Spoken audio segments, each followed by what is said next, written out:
Hey guys, how you guys doing? Yeah, Brick, I'll throw anything at the goddess to get everything to go correctly today. So let me know if you guys can hear me. Got my new mic going. And I'm so glad you're here. All right, so today I am going to carry on with the Hawthorne that we started last Saturday. I tried it on, and I think we're going in the right direction. So one thing that I noticed about this collar that I can't believe I didn't think about last week is how the collar is in pieces at the shoulder line here.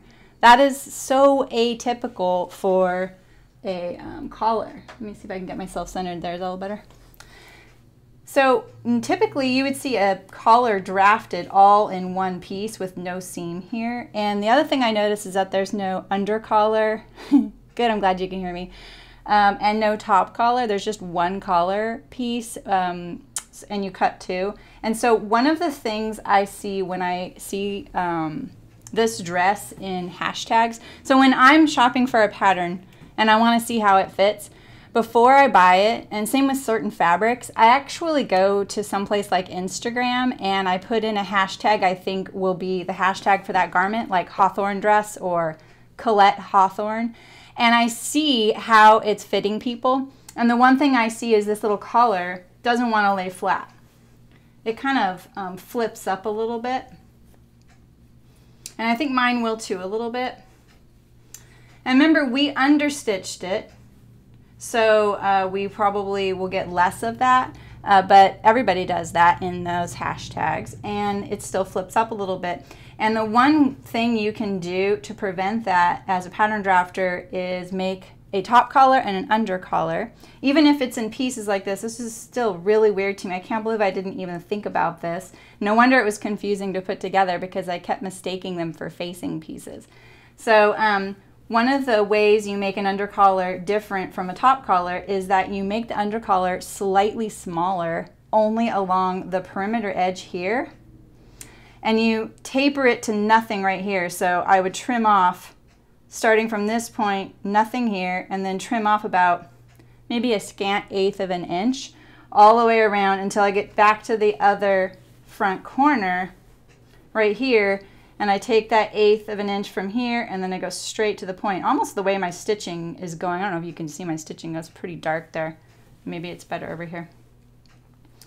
And no. So really, yeah, you would want to trim this 1/8 of an inch off and go to nothing at the point there. And then that way, because the under collar is smaller, it's going to really pull the collar to kind of roll on the top, because this is a Peter Pan style collar, so it's flat on the garment. So morning Kirby, morning Gina. Hopefully my camera doesn't do anything crazy. I don't know what that was. I asked around. I had done all those things, whatever it was, to fix it. So I don't know. I think it's just, you know, beginner's luck, right? So anyway, that's my little collar under collar tip, and I'm sure the reason that they didn't do that is just to make it less intimidating and easier to sew. But honestly, I think having a better garment is, you know, you're putting all this time and effort into it. And so if you want, when you're cutting out your collar, to just trim one down. Hey, Cindy. Sorry, guys, I haven't talked much today.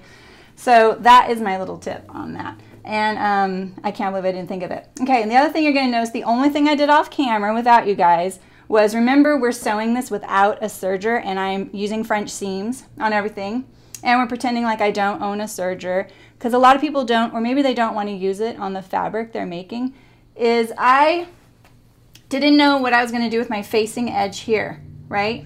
Because I left it raw the last time we sewed this, and I wanted to think about it. And I also left it raw as well because we're going to attach this to the skirt, and there's going to be a facing here, and so whatever I do to this edge I want to do to the skirt as well. And so I was just going to wait for that. And so what I decided to do it, hey Kira, I know my hours are kind of crazy, Kira, but I got to do this during my work hours, and I'm just coming in on Saturdays as well. So the thing I decided to do was I zigzagged it, because you can do that on your home sewing machine. I can't on my industrial, it's only a straight stitch. And then I'm going to, at the very end, I'm just going to turn it once and then edge stitch it like a little miniature hem. The reason I'm not going to roll hem it is because this curve is too steep to roll hem that. It'll be challenging and it won't lay very flat. So that's my plan of attack. It's the only thing I did off camera, and the reason I did that is that I didn't want my back to you when I was using my home sewing machine right there. I thought, you know, I think you know how to do that. So, all right, so my next step is to put the sleeves on. And I'm kind of excited about this because it's a set-in sleeve, and I think you've heard me talk about why set-in sleeves are so great for fit. They tend to, especially if you're not a petite person or you're a bigger gal, I feel like set-in sleeves fit better. They make the garment stay where it's at, stay on you in the spot that's supposed to fit. It makes it so that you can move your arm around better. And I mean that this type of sleeve, as opposed to ones that don't have a seam right here at the juncture, like this one. See, there's no seam here. Easy to sew, right? Because there's just an underarm seam and a shoulder seam. But this garment fits really well. It hangs really well. I think the cuff kind of helps pull it down and let it hang well. The belt helps as well. But a lot of them will tend to go like this. They'll start choking you. They'll ride to the back like a kimono. And the Caftan may have that issue as well, but there is a waist tie. There is also the waist panel, so it's adding weight and pulling the garment down. And that's a really long dress as well, so there's some weight. So I'm a really big fan of set-in sleeves. I feel like if you can get a good pattern with a good set-in sleeve, anything that fits you through the shoulders and the armhole is going to feel better in the long run. You know what, you guys? I'm going to go turn on my air conditioning. I'll be right back. I just realized that.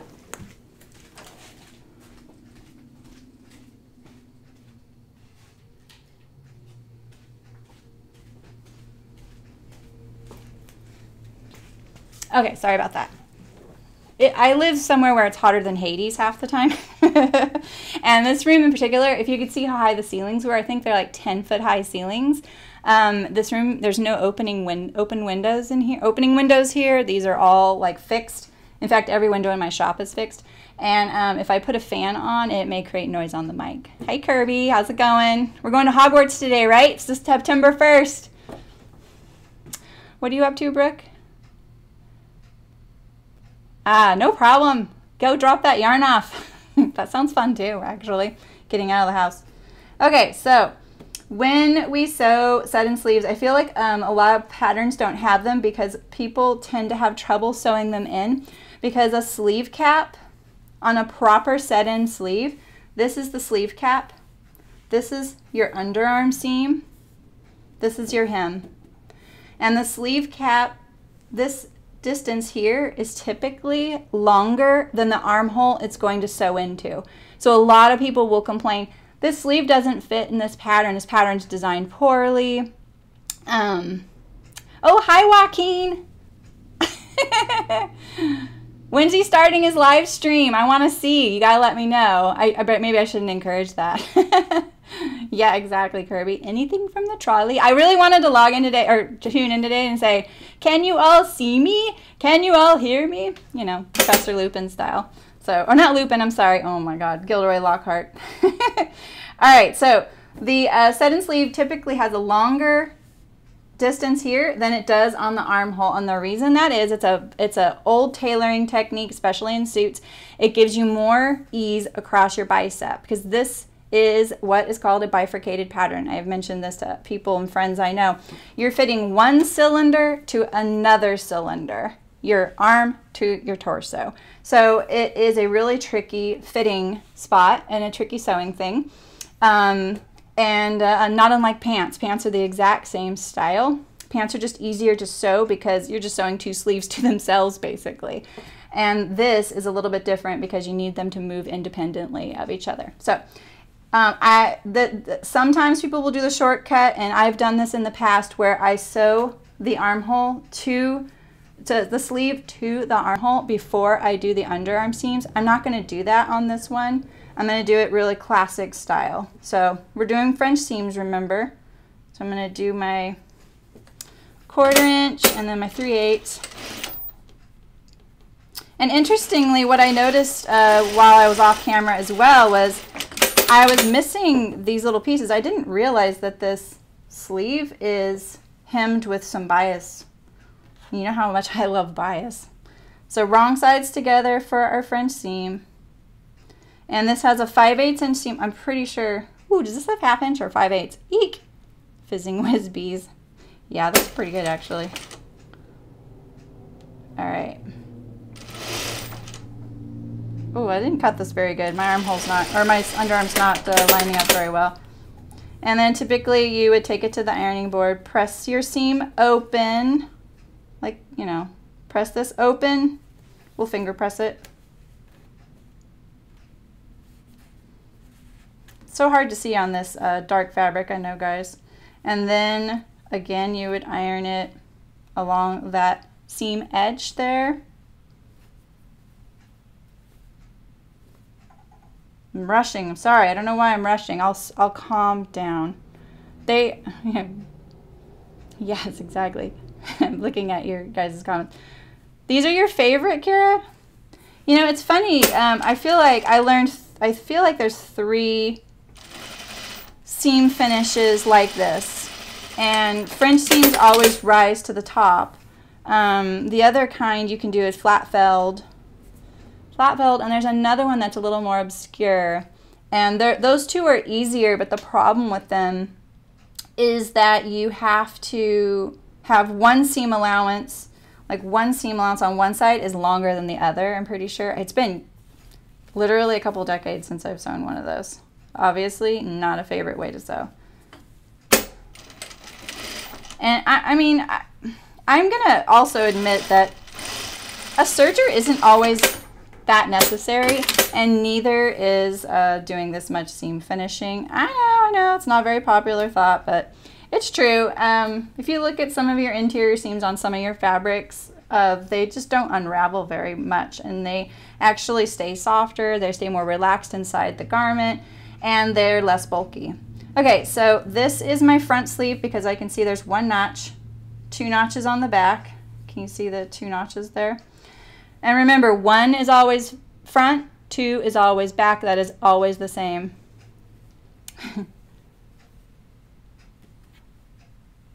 Oh my gosh, you're going to the Natural Fiber Fair. Oh, that'll be fun. I love that little fiber fair. Okay, so right now what I'm doing is I am going to sew like a little, it's not technically a basting stitch or a stay stitch or a gathering stitch. I'm going to do it between the notches because I didn't mark the dots. There's dots on the pattern probably where they go through. There's also a center of the sleeve. I feel like I'm rushing this, and I'm sorry, you guys. I don't mean to be. Let me just get in my groove. All right, so it's my back. And I think you guys remember too, like I always sew cylinders like this from the inside, like this, so that it's not like, it's not the other way, because I'll show you what that would look like. This way I know I will not catch the other side of the sleeve. So if you're hemming pants, this is the way I always do it. I always do it so that I'm sewing from the inside, because if I were to be doing it like this, I have the tendency to catch my fabric underneath my needle, and then I'm taking stuff out. Yeah, see, flat fold seams, they are a little bit stiff. I feel like they're more common in denim, especially before there were sergers. Jeans were flat felled, and that was just the really standard way to do that. Okay, so a little bit of my threads of my fabric are poking through my seam. I'm just checking that right now. So I should have a left and a right sleeve. I'm going to stack these up just like this. And so the front of a sleeve always is cut out a little bit here. So if you forgot to do your notches And if the sleeve's not symmetrical, which it shouldn't be, you can tell also because the front is carved out a little bit, and that's because our arm sits forward on our body a little bit, and so you scoop out this little extra bit right here. So that is why they do that. All right, and same thing with my garment. I'm going to sew it from the inside. Actually, I'm going to sew it like this on the sleeve side. So let's see. I actually zoomed out my camera a little bit more too, so you could see me and what I'm holding in front of me, because I don't want to cut off any of it. So this is my back, and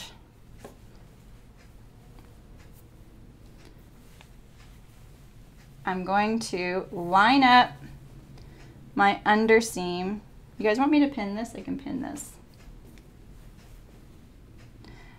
I would typically push my side seams to the back of the garment, but what I'm going to do is I'm going to push the side seam of the bodice to the back and the side seam of the sleeve to the front, just to reduce the bulk at the underarm there. Since we're using French seams especially, if I had overlocked these, I probably wouldn't do that, because it just depends. It just depends on the fabric. All right, so this little top notch at the top of the sleeve is for my shoulder. I'm going to pin that. And then I'm going to use my little stitching line to take up all this extra. See all this extra? And it should be evenly distributed on the sleeve pattern. There's my back. And this isn't to create gathers, so you're going to pull it like you are gathering. And you're going to evenly distribute it, but it's going to stay flat. Then we're not going to get any little gather bumps in there. And I'll tell you, like, the more of that, more excess of a sleeve there is to an armhole, the better it's going to be to wear. The more comfortable it's going to be. It's just a sad fact. Harder to sew, but it makes the sleeve a lot more comfortable to wear, and so they're worth the effort, and it is worth just sewing a lot of these to get the hang of it. I spent a whole quarter in college just on sleeves, and then we spent time on sleeves every quarter after that as well. And a quarter, it was a 3-quarter system school, and the classes were 3 to 6 hours long, so it was a lot of time to spend on sleeves. Okay, so I think roughly I have my sleeve about the diameter of the armhole. And you can see, like, I have this little rippling here caused by pulling that thread, but I don't have a lot of gathers. Oh, Blackwood cardigans. I don't know that one. Union Street tee and a tank. Ooh, yeah. It's a 3-day weekend. Are you guys going to take advantage? All right, so this portion here on the underarm around the side seam is smooth. You don't want to add any of that gathering. So I'm just going to pin up to that. This fabric is so lightweight, it feels funny to pin it. Oh, you guys, I just realized I'm doing French seams. I got to do this the wrong way. Oh, I haven't done a French seam on an armhole in a really long time. Wish me luck. I don't want to do a French seam on an armhole. Don't make me. But I'll do it for you guys. Leg of mutton sleeves. Why is that? I don't like leg of mutton sleeves. Oh my gosh. They are so appropriately named though, right? Okay, so I got to do this wrong. I can't even think about how to do this. Okay, wrong sides together. Eek! Okay. I did the Charlie Caftan on camera though, right? So I can do it. Okay, wrong sides together.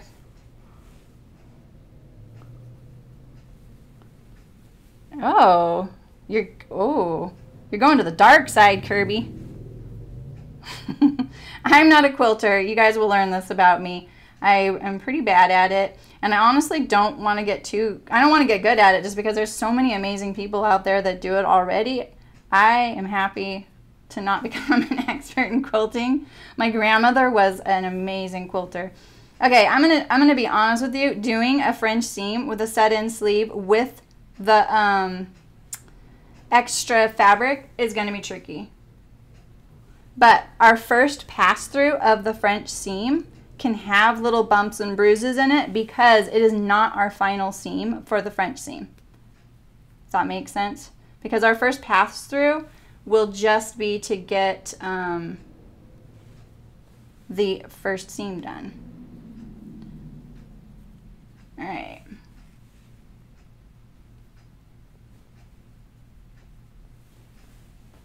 I can't get enough of gathered fabric. I don't remember saying that. Oh gosh, no. Yes, the Lego mutton sleeve could, I guess, be, there would be a lot of gathers, but those did not look comfortable. They were super tight. All right, so most of the gathers I want towards the cap of my sleeve. I'm gonna smooth them out a little bit and just make it so that I'm setting myself up for my last seam to be as smooth as possible. Let's go for it. All right, and like I said before, I'm always sewing from the inside of a curve, and I'm gonna be really careful not to stretch right now because this is the bias, the armhole right there, because remember that's on the curve of the grain. And I just kind of let the fabric want to lay as flat as possible. I'm leaving my pins in for now. And so I may get little gathers because it's my first pass through. And what I want is the line where my stitching is to be as smooth as possible. So I'm going to try and make it so that that's going to happen when I go back on there. Making sure my cut edges line up. You just wanted to sew the Incredibles fabric. Couldn't find the Incredibles fabric by itself. I had my Harry Potter dress on this morning, but it's just a little too washed out, I think, for a camera. Okay.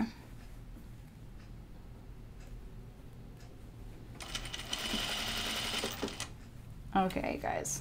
I can't believe I'm doing a French seam on this, but I've done it before. I can do it again, right? You notice I didn't backstitch at the beginning. I did that on purpose. It's not completely necessary until I get there because I'm going to go back on it right now. And I just wanted to get going before I lost what I was holding on to. So now I'm backstitching. Now I'm going to take my pins out.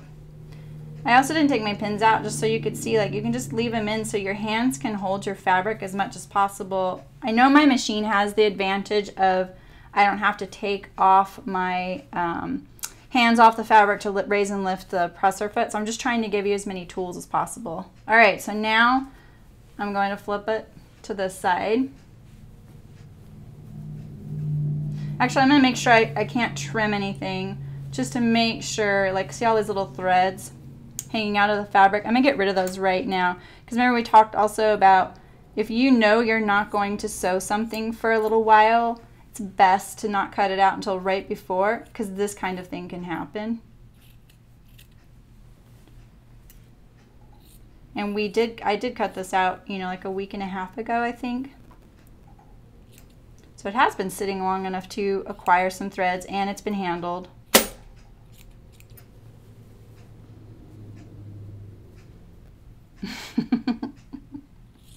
Are you getting conservative in your old age, Kirby? No Incredibles garments at work now?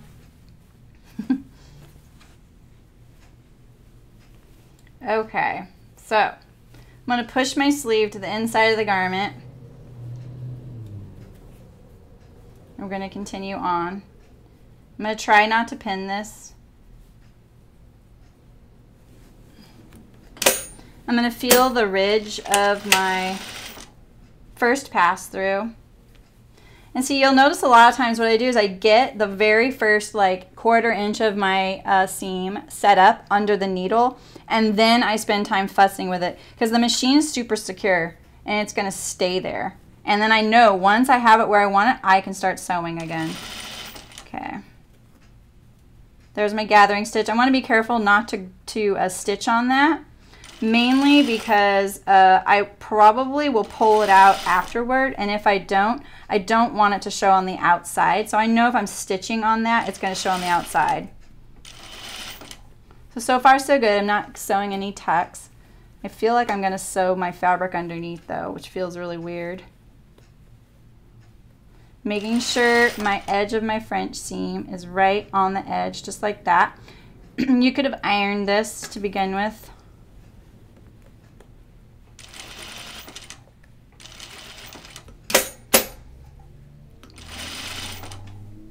Ooh, I think I may have gotten a little too close to that first pass through.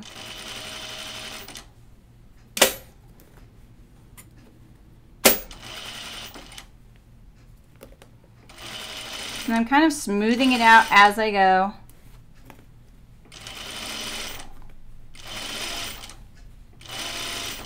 Can you see my fingers pushing it like that? That's to get that seam right on the edge. All right, moment of truth. What do you guys think? How did I do? Little thread there. That, you see that? That's not a pucker. It's just from the gather of the thread.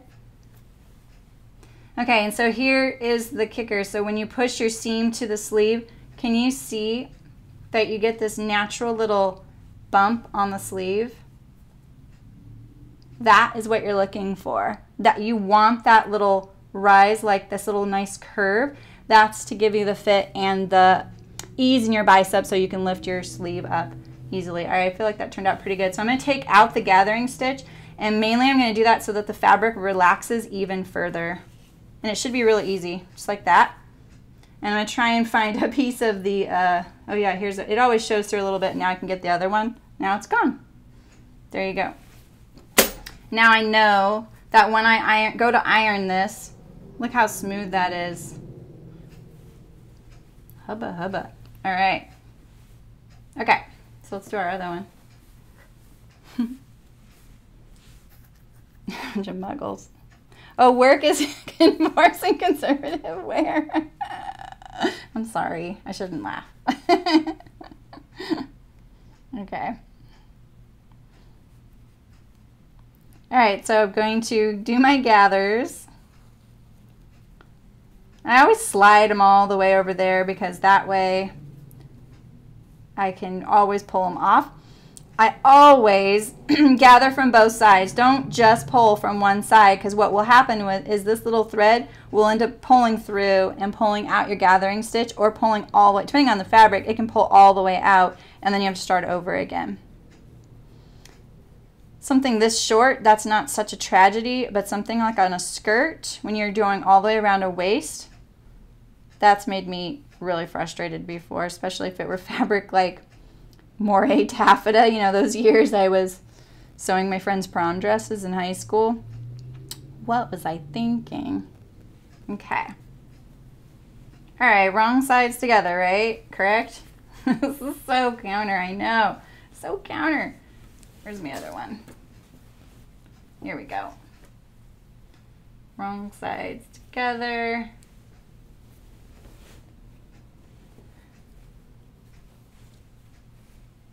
That's right sides together. What am I doing? Wrong sides together. Check it. Check your work before you sew it. Right? Okay, pushing my seam allowance. I pressed my bodice off camera as well. So you guys aren't going anywhere for the long weekend. Are you going to sew a whole lot this weekend? Or do you have other, like, you're going to catch up on chores around the house and do all that boring stuff?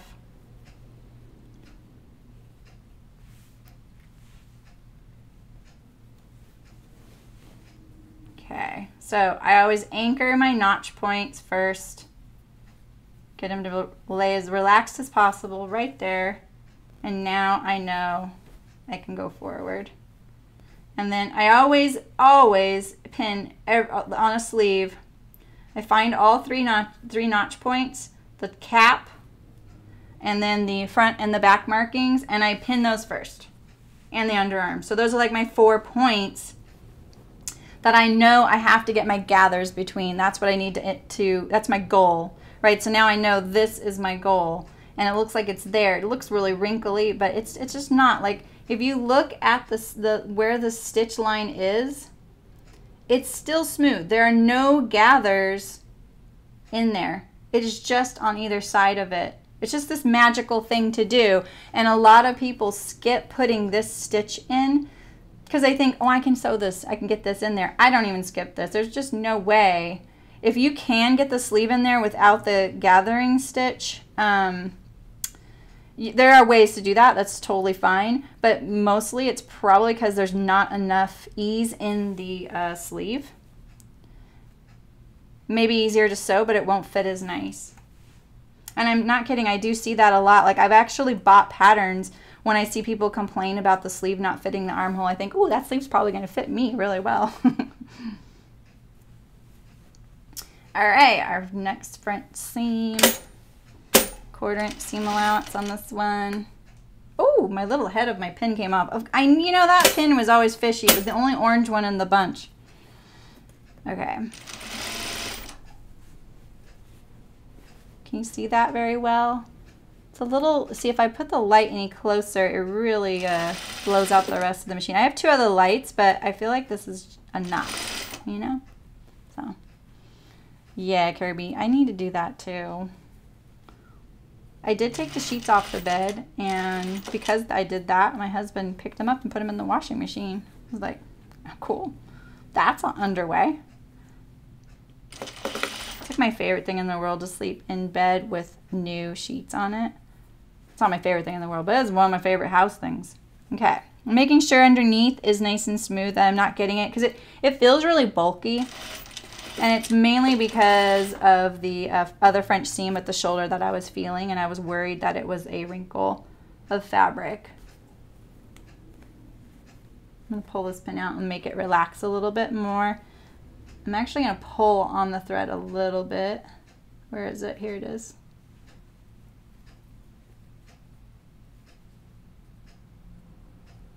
Okay. Can always pull the gathers out.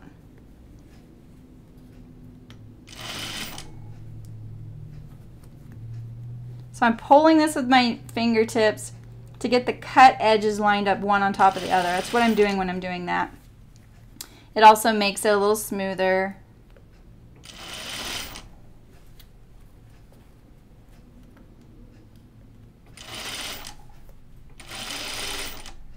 Okay, that got a little wonky. I'm actually going to take that out because that's not okay. You see that? The little bit of torquing that was starting to happen.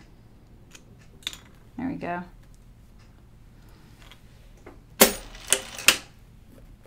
Easy as that. If you know you made a mistake, fix it right away. It's just a lot easier in the end. Don't just hope for the best. You'll be happier later. It's worth that second, you know. Certain things you can fudge. Other things are just a pain to fudge. All right. Last one. My bodice is almost done.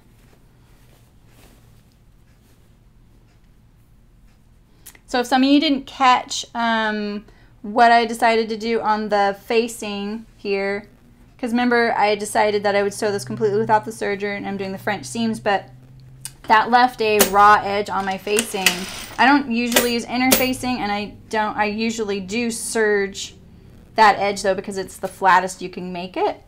And what I decided to do is I'm going to put a little zigzag stitch in, and I did that off camera because I didn't want my back to be to the camera while I did that for you guys. And I know you guys can manage that for sure, as I know you can manage everything I'm doing here.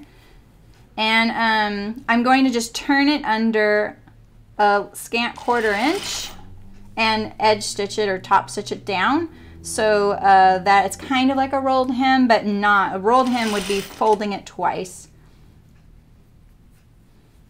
because it's like you're rolling it up. Okay, I'm making sure, like I'm feeling down below, making sure it's still smooth. The reason I always sew with the sleeve side up is because that is the trickier bit. I may get a few gathers in this one, and I might be able to pull them, like smooth them out after sewing and then iron them as well.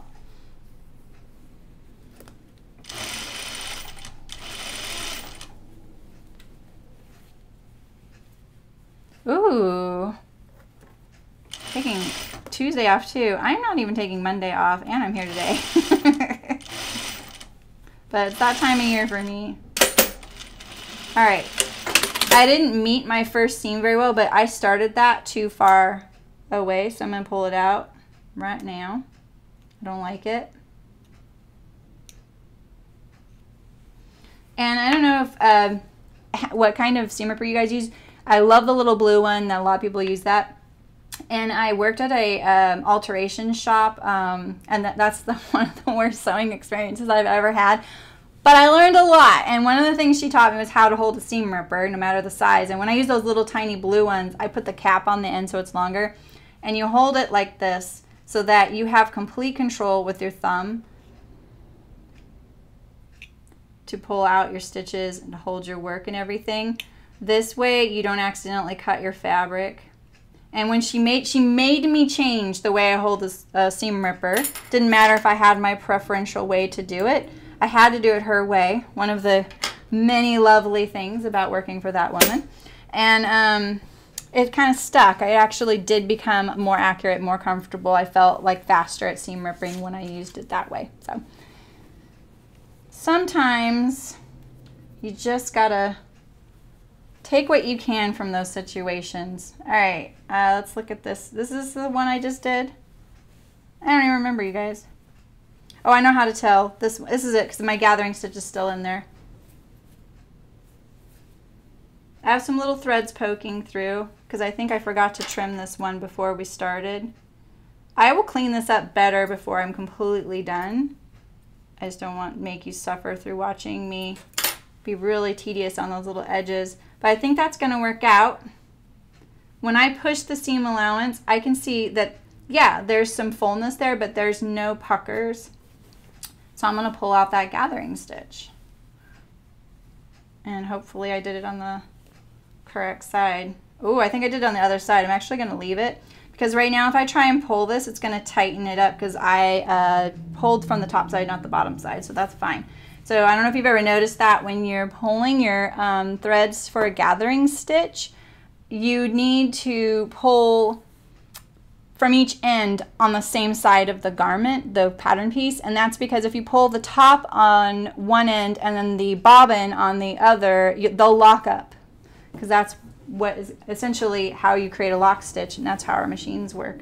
All right, so here's my bodice with sleeves. I should have wore something that I could wear this over. All right, and now we're on to our skirt. So last week we actually put in our pockets. They still look really cute. Pretty excited about this dress, you guys. There's my pocket. That was an addition I made to the pattern. I have no idea why there wasn't pockets on this pattern. Seems like a crime. Wait. Oh, here we go. I was like, oh, where'd my back go? Okay, I'm going to do French seams on here. And I only have the side seams and the waist seam left on this dress for it to become a dress. And then I have the sleeve hems, the hem at the bottom, and the buttons and buttonholes. And I'll probably do those off, I won't sew those off camera, but I'm going to check them off camera, and then we can do them together if you want. All right, so wrong sides together. Here's my back, there's my waist.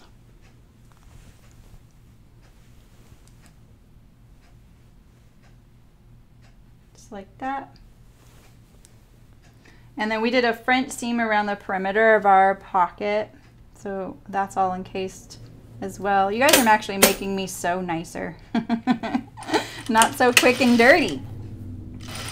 So we can do plenty of that. I'm really good at that too. Because I do feel like done is better than stressing you out sitting there in your unfinished pile. And done is also good so that you can get wearing it and see if you like it and if you want to make that again.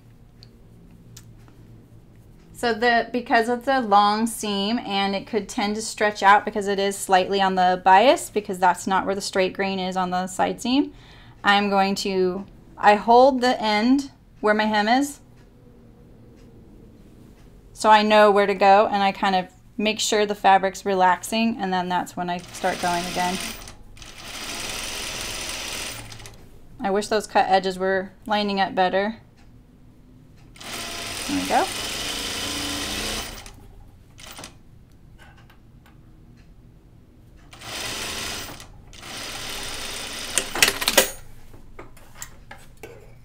I'm going to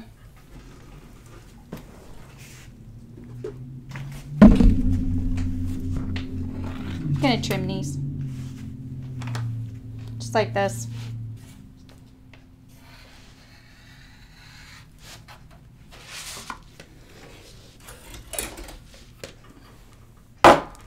Stop moving.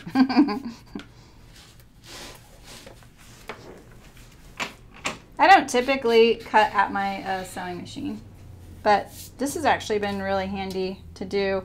Rayanne always had a really tiny one at her machine for cutting like zipper and elastic on the fly, and she just taped it right to her machine bed right here. And I understand like why too, because she did a lot of it. It just made it a lot easier. I think I'll do both. My first seams.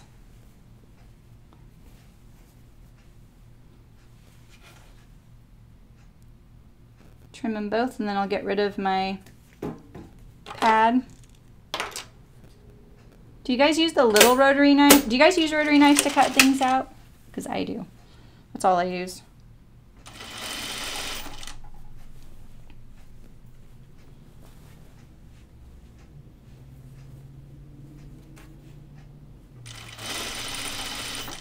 So once this pocket is in the French seam, I'm actually going to make sure it's still hanging properly before I finish it at the waist. Because this pocket in particular is anchored at the waist seam, so that it's always going to be forward, which I love because I hate it when I'm looking for my pocket and putting my hand in it and it's like to my back, especially if I'm in a hurry or I tend to be really klutzy, so, you know. No, I did not match the pattern of this. It's too large.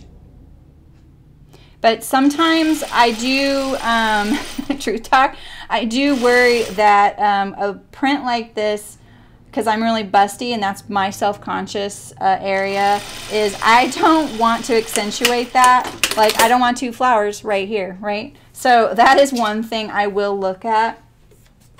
And I have done some really crazy things to make sure that that doesn't happen on prints that I really wanted to wear. But yeah, Kira, this is such a big print. I really don't think it's going to look mismatched at all. If it were geometric, I would have definitely paid more attention as well as other things. Okay, so now is when I'm actually going to do the side, finish the side seam.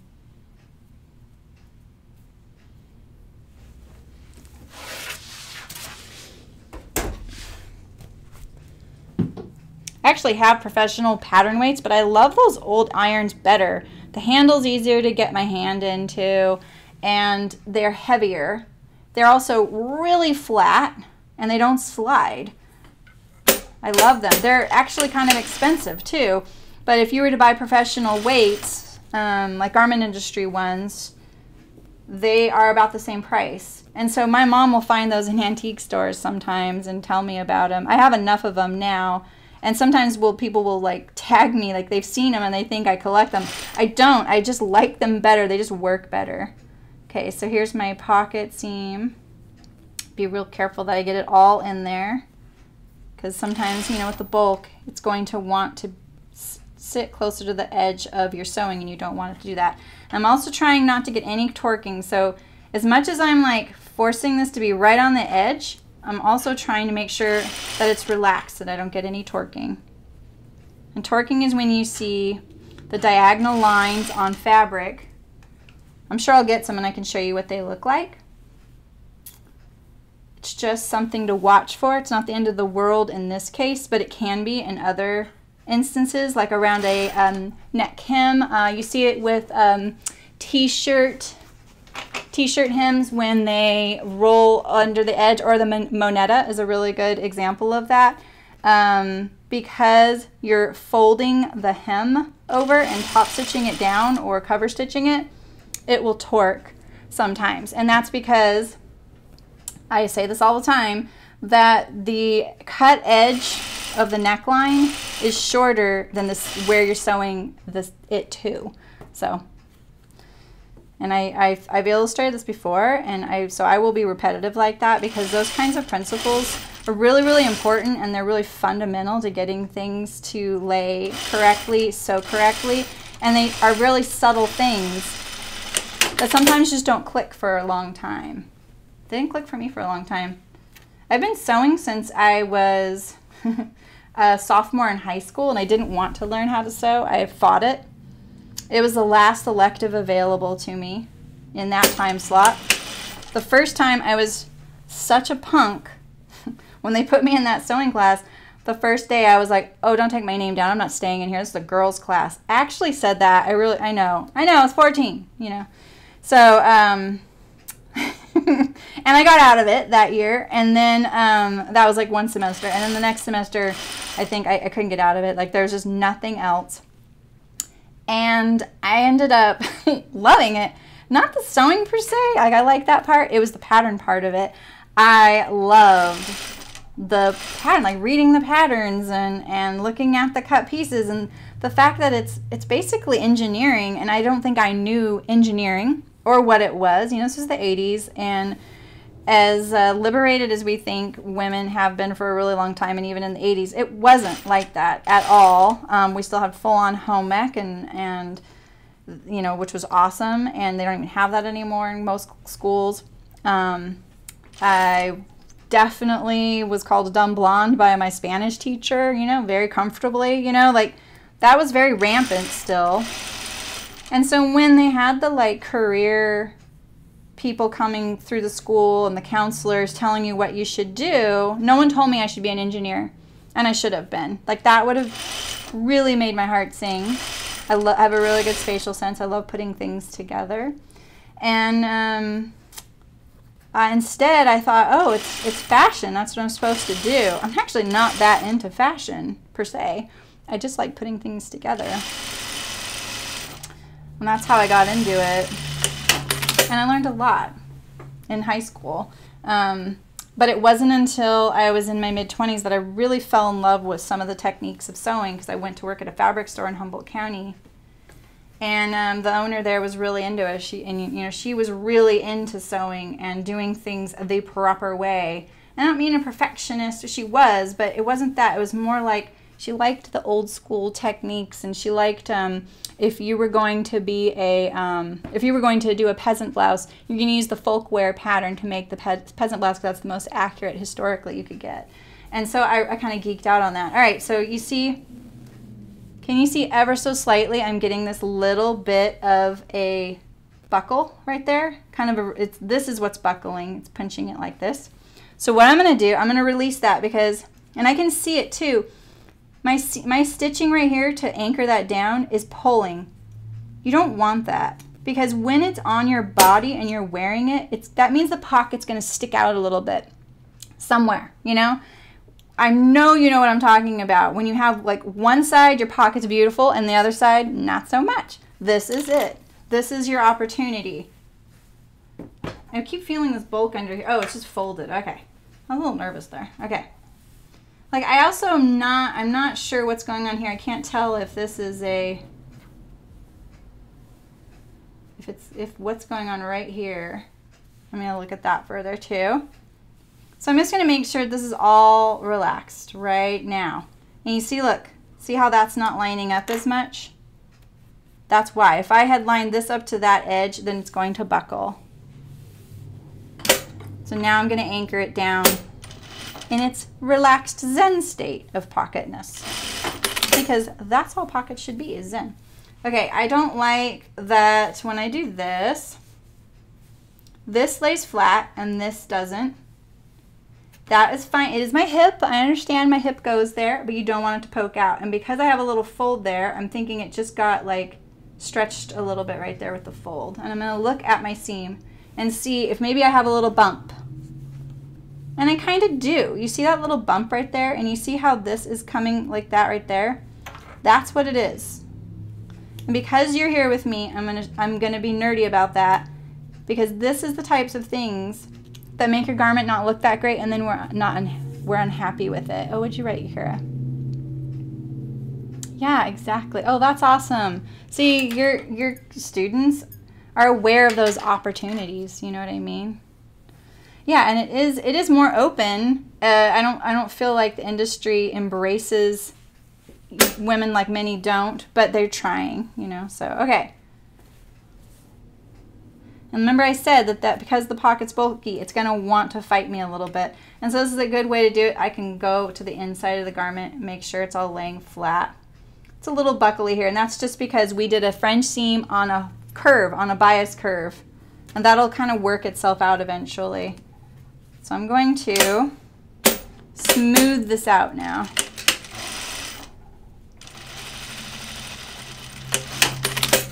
And I think, see, that already lays flatter. All right, let's look at our other one. We're examining it. We're ensuring success, I like to say. I know it sounds so cheesy, but it's so true. If you know that might cause you a problem, don't go forward. Ensure success. Okay. What do we think of this one? See, I know I have this, but that's okay. That's because this is on the bias. It's going to get stretched out a little bit. I do feel like it's pulling a little bit right there. I don't like that. Oh, yeah. So there's an issue right here. See, look at that. That's a problem. Okay, we can fix that. We can fix that. So we're going to take out both French seams. We're going to take out the first one further apart than the second one. Oh, you know, I'm going to shorten my stitches. Because that just did that. Okay. Okay. So pulled out that one. And you know what? Maybe I actually do need to go. How far do I need to go? I think I'm going to take it out, you guys. Just down to there. Otherwise, every time I put my hand in that pocket, it's going to bug me. So do my back stitch first. Like that.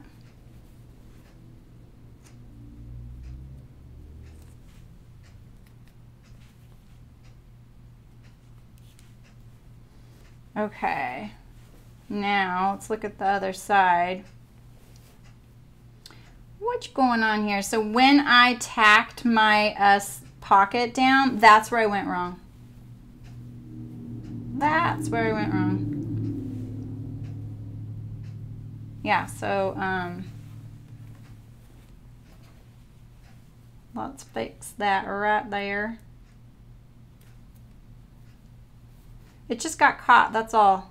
It's totally fine, actually. You see that? This little fold got caught in there. We're fine now.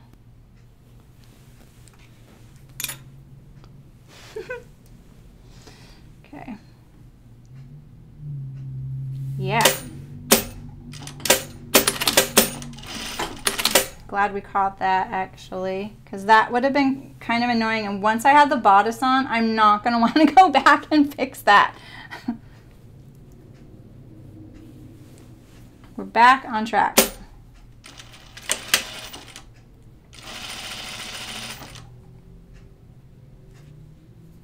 I'm always removing threads as I sew.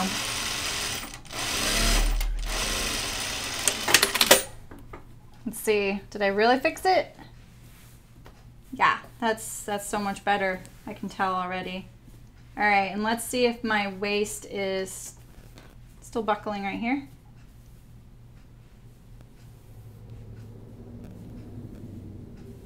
Okay, I think it's okay. All right. Whoopee. Let's put this bodice on here. All right. So, I'm going to do my French seam. Now, if I hadn't tried this on already, I would have actually before putting the sleeves on, because putting the sleeves on after you're finished with your bodice and then finding a fit issue is not fun. So but I did do that. I tried it on and checked it out so that I knew I would be in good shape.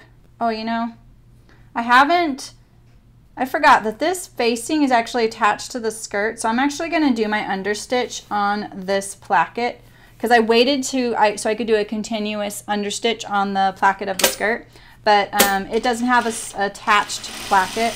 This is the placket or the facing. When it's buttons and buttonholes, I tend to call it a placket. So remember, understitch is where I'm pushing the seam allowance toward the facing, towards the piece I'm sewing onto. That's the understitch, and I'm sewing on top of it, close to the edge. I'm going to get as close to this point as possible without catching anything. And that's it, just like that. And that way it's going to make the facing want to stay to the inside of the garment. That's why you do that. Do one more. And yeah, this is the trickier one. We're going to start at the top. I'm going to push it with my thumb. It's okay. If it were thicker fabric, it'd be a little trickier. My presser foot's going to hold it in place. This isn't something you would pin for. You just got to do it.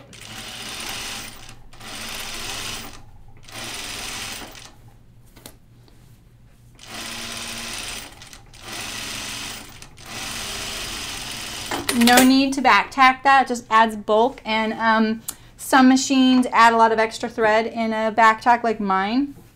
So I just leave it. Since it's going to be encased in a hem, there's no need to put a back tack there. It's also not a seam that is secure. It's not a seam. It's not securing your garment together. It is only a helper, and you don't need to backstitch something like that, especially in a spot like that. All right, so we're gonna do the main points like we did on the sleeve, right? We're gonna do the beginning. I'm gonna do the side seam. And I am going to push my side seams both towards the back of the bodice and the skirt because I don't want to push either one towards the front, even though it would be less bulky, because I've already I've already pushed it to the back and anchored it with the sleeve seam. So if I were to push this one to the front, say, it would be twisted, and that will show in your garment. It'll be this subtle thing, but it'll be there and it'll annoy you. So I'm going right on top of the seam. This is going to be one I'm going to have to trim probably because it has been handled so much. And now I'm doing my center front. Yeah, right, Kara? I know. It's me too. And I remember, I feel like I wanted to, of course, skip that step sometimes, you know, and then I kind of just I just love doing it. Like, I actually love top stitching. I love top stitching. Okay, so I'm just putting in a couple extra pins, make sure it stays even. Yeah, I know this doesn't match perfectly, but that's okay. The reason that is because the seam line actually does, and the skirt is a flared skirt with no gathers at the waist. So that means what they did was they took a skirt pattern. I want to draw you a picture, but I need a writing utensil. Let me see. Okay. So,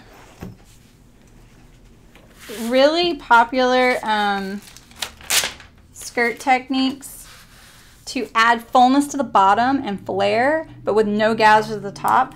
The pattern piece looks like this. The waist, hem, right?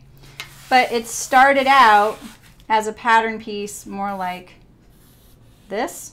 This is the center front, waist, side seam, hem. And then what they do is they cut into the pattern just like this, evenly, up to the seam allowance line. And then they cut to the seam allowance line going this way, just like this. And then they spread it apart to get the amount of flare that they want. And no measurement, nothing has been added to this measurement right here. This has stayed the exact same. All you've gained is the hem.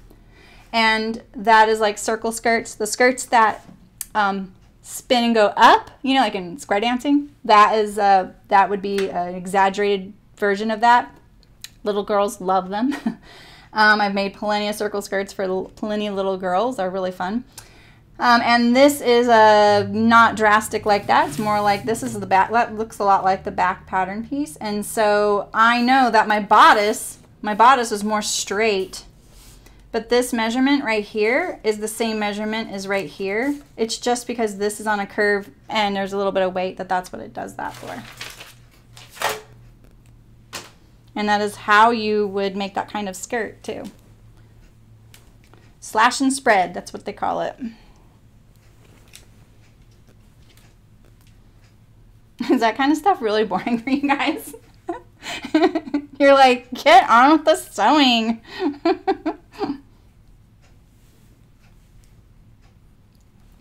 Okay, so the only modification I did to this dress is the pockets. I added pockets to it. Everything else I'm doing it as prescribed. All right, so I'm doing my 1/4 inch. My notch is a little deep there. That's okay, I'll fix it when I'll encase the end of it when I get to the other side. I'm gonna take out my pins right now because this is so big I don't want to poke myself eventually.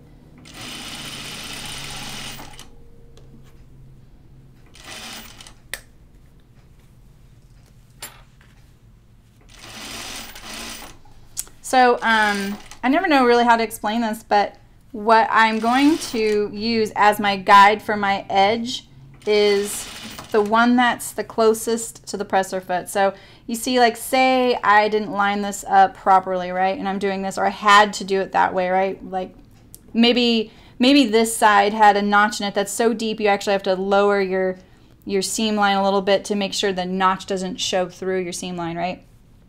So your seam allowance now starts from this edge to here. Unless in other cases where you can't lose that kind of seam allowance, that's a totally different case. So I am aiming for this, right? That way I know I can't aim, in other words, I can't make this the edge that my seam allowance starts from, because if this dipped down too low, I may not catch it on the second pass through. So you have to do the smaller one. You have to go by that one now. Seam allowances are so important. It's hard to monkey around with them without repercussions.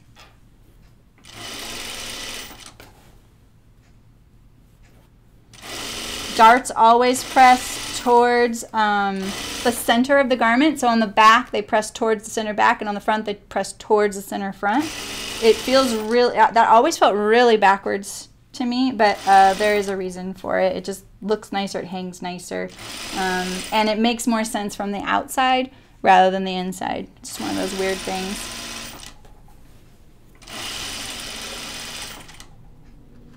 Another good thing to think about when you're doing your seam allowances, especially when you have a full button front bodice or bodice and skirt like this dressed.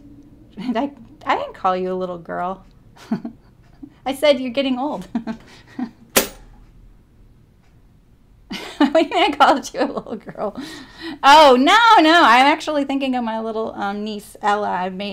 Ellie. I made her a lot of circle skirts, and Cricket. I made lots of circle skirts for little girls. I haven't made you one. If you want one, I'll make you one. All right. So what was I going to say about when you have a button front opening and it's going to have to meet up, you want to make sure that that length of your center front opening is the same. So the left and the right are the same. Otherwise, maybe your hem will be an inch off from each other, and that'll show. And so this is a really good time right now, actually, to look at my bodice and see, does it line up right now? Because I should make adjustments before I go on and seal the deal with this French seam.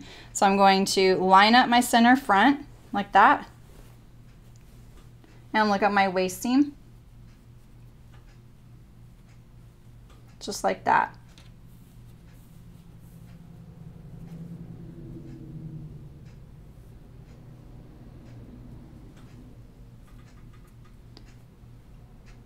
I think it is. You guys see that? It's not pressed.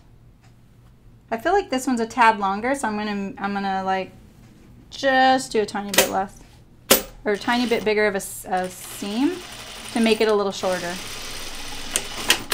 Just like that. And remember, that little bit I added, that 1/16 of an inch that I just took off, is actually doubled. It's an 1/8 because I took it off the front and I took it off the skirt. And so the correct way, if you really wanted the bodice to be the only thing that changed, would be to take out this seam and make the bodice, slide up the bodice a little bit, get the right measurement just on the bodice without affecting the skirt. This would be really important on something like, say, with a peplum, where you have just a short little skirt hanging off your blouse and you don't want that to get any shorter. But on a long dress like this, I can lose a 1/16 of an inch off the hem. It's not going to make a big difference.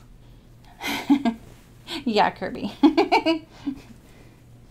But you wouldn't put a circle skirt on the Monetta. You could. That would be kind of cute. But that, you know, the knit, I don't know. It's just not common to see. All right, I'm going to trim this up a little bit. Being sure I don't trim the rest of my dress under that. Wouldn't that be a tragedy?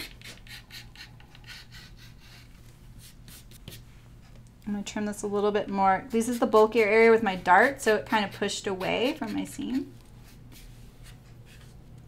And I'm getting rid of all those threads right now.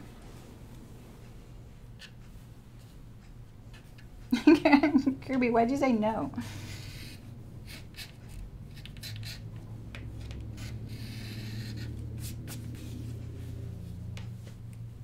I'm really excited to try that Charlie Caftan on. It was such a bummer that something was up with that camera the other day. Never figured it out.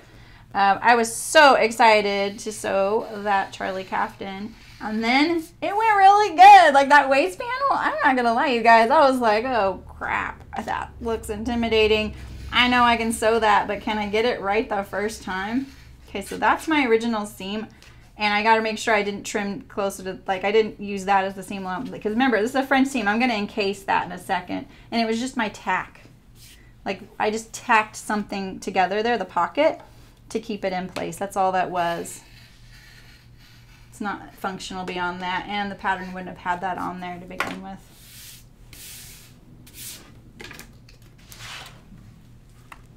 It's not boring. Oh, good. I'm glad.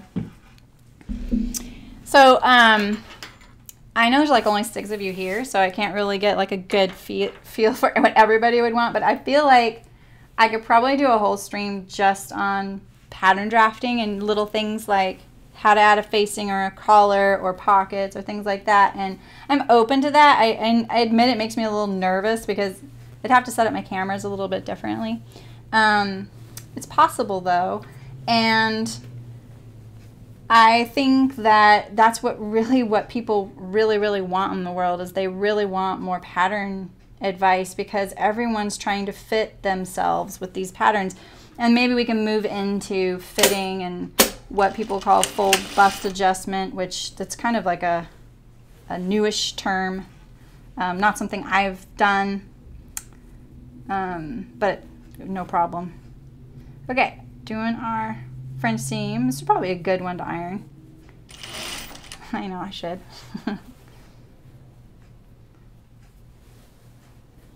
Okay. I'm going to pull the under layer to make that edge a little nicer, so it all lines up. Watching for torquing again.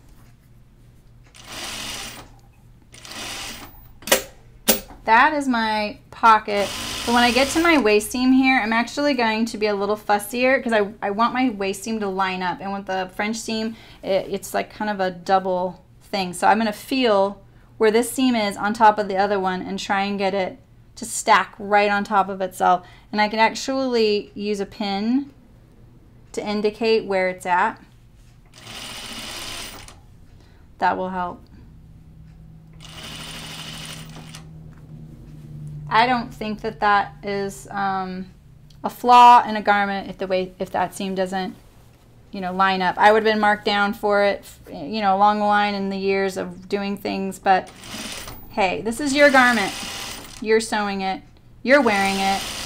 You are the only person grading your technique. Don't listen to other people. The other people aren't. Like, anytime you've seen your friends make something, you're like, oh, that's awesome, that looks great, right? You're not thinking, oh, you got that seam off a little bit, ever. And I remember something my friends told me in my book club once a long time ago. I used to make things, I was just kind of a compulsive sewer. I would sew things constantly and give them away because I just wanted to sew. And I would make something and be like, oh, here you go, here's something, but it's got all these flaws, right? I think we all do that. And my friend finally said, you know, it's a gift. You don't have to point out your flaws. We don't see those things, and we don't care about it if we could. So just say, here you go, and just be quiet. Just shut up, Sarami. And it was the best advice someone has given me in my career of making things, because it's true. The first time, and that same friend, ironically, made me something and gave it to me, and she's one of the only people that had at that point, up to that point, because people were always, I think, intimidated to make things for me and give them to me, and I don't know why. And when she did, she hand knit me a pair of socks. It was my first hand knit item that I ever owned, and she ended up teaching me how to knit. It's my friend Sunny, and I had to not cry. Like, it was just a birthday gift. She was probably worried if I would like the color she picked and all that. I was just so touched that someone had made me something and gave it to me, that I realized, like, I looked back on that moment when she told me that. She's like, just when you give someone something, just give it to them and say, here you go, I made you something, and just shut up. I looked back on that moment, and she's absolutely right. Like, did I at all think about, if it had flaws, I would have found them charming and personal, and I would have loved it even more, you know? I still have those socks to this day, even though I live somewhere where I can't really wear socks, it's too hot. But that's my little, just give it to them and shut up speech. All right, you guys, I got a dress. Woohoo! What do you think? I can't wait to wear this. All right. There's my pockets. So what do you think, Kira? Are you still here? What do you think about the pattern alignment? Do you think it needed to be fussy cut? I don't at all. I think it's great. It almost lines up at the center back waist. Kind of funny. Oh wait, let's go this way. All right. Charlie Caftan time. Let's do it. We have facings, pocket, our gorgeous front and the back.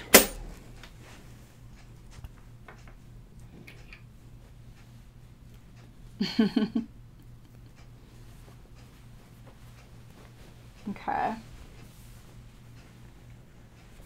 So a couple days ago, I put on this waist inset panel here. Turned out really great. It was pretty easy to sew. I'm debating on if I want to hand stitch this closed or top stitch all the way around.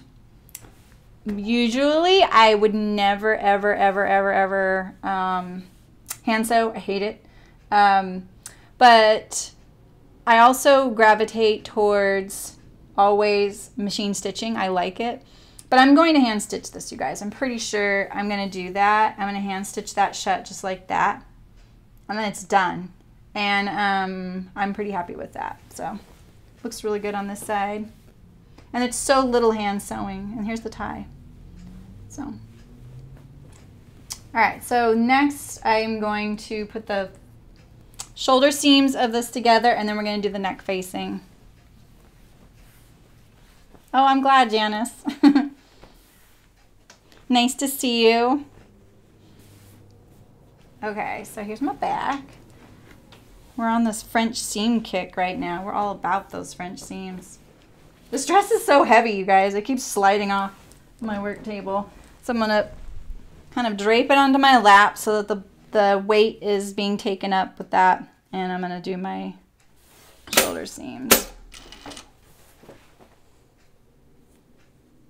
There's a little shape in the hem. That is because this edge, like I'm always saying, is a different length than the where it's going to. Yeah, exactly. Kira. Yeah, that print was just, it was even hard to tell if that print was one way or not. I figure if I can't tell, no one else can tell. If they can tell and they say something, they're not very nice. That's my assessment. Because I just want to sew.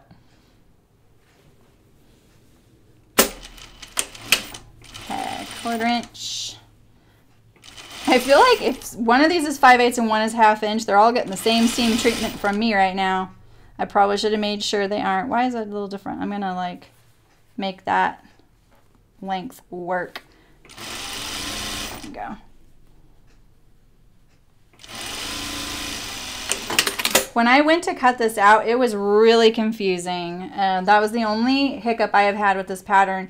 This sleeve came in 2 different circumferences, a really deep caftan that came to about right here, and then the one that I picked. I'm all about not worrying about my bra showing or something like that. I like the way that other caftan looks, but I also don't like fussy things. And when there's a lot of extra on me, like fabric, I tend to be klutzier, and you know, my garment will catch onto something.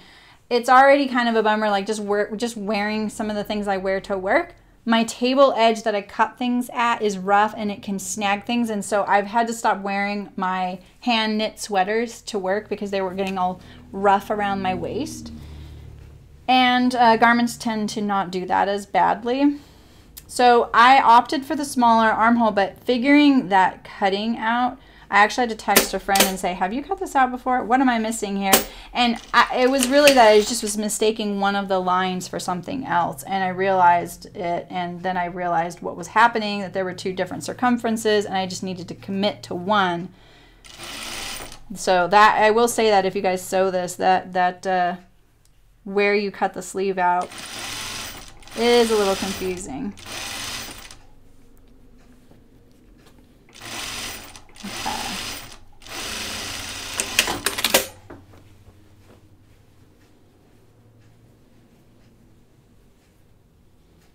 Ooh, I'm gonna be able to try this on today.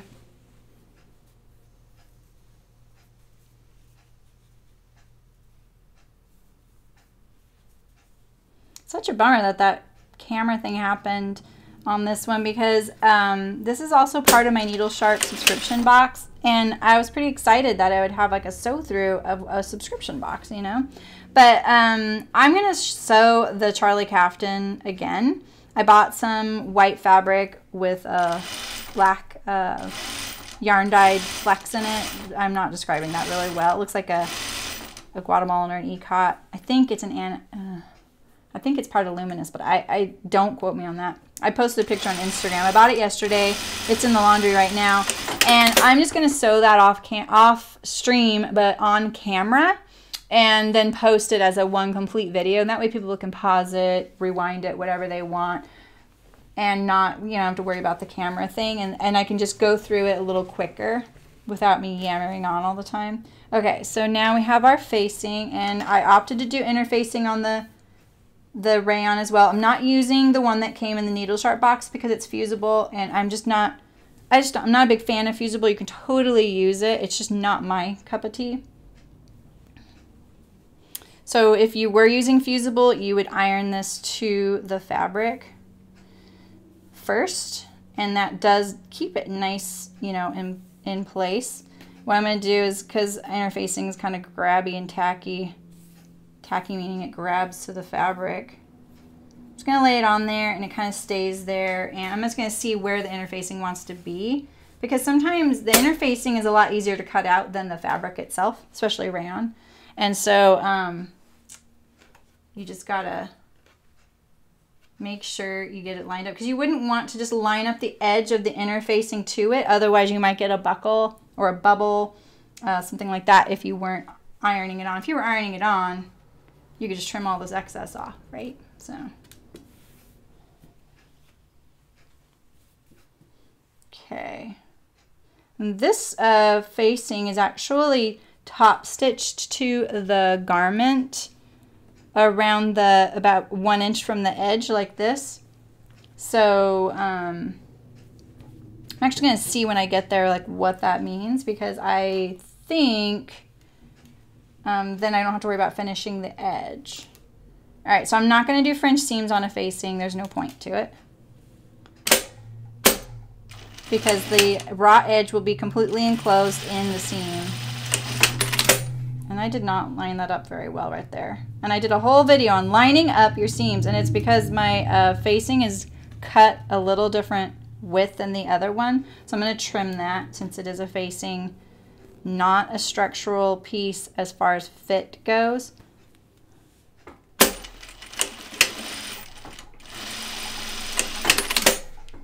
Okay. So now I'm going to open up my seams here. Sorry if I keep pulling off camera.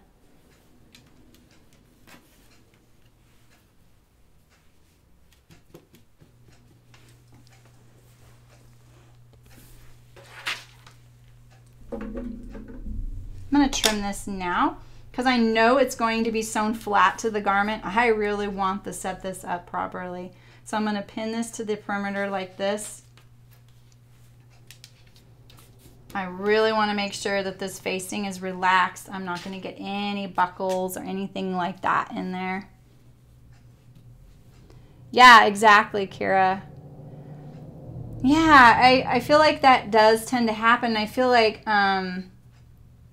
the response would normally be, oh, you didn't melt it good enough. You didn't get the heat high enough to get it attached to the fabric. But sometimes your fabrics don't have as high of a heat tolerance as a quilting cotton.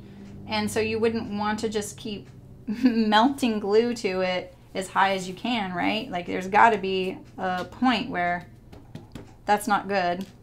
You don't want to burn the fabric. My iron's hot enough to do that. And I don't think like on the rayon, I just want it to be really drapey. I'm sure the fusible works good. I just, like I said, I have a thing about putting glue to my natural fibers. But I am putting this Pellon in here.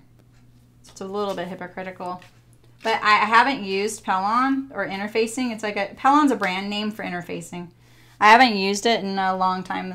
I've just been using it with you guys. Okay, so I've got my facing on here, getting it, relaxing it, you know. And now look at this. I'm gonna trim this transition right here. I'm gonna get rid of that because I have a feeling this edge gets attached to my garment. And if I know that those edges line up, I don't have to worry about lining them up on the fly and on my neckline. So I'm gonna do it here too. I want a smoother transition than this right here. See that? Mimicking the original neckline shape.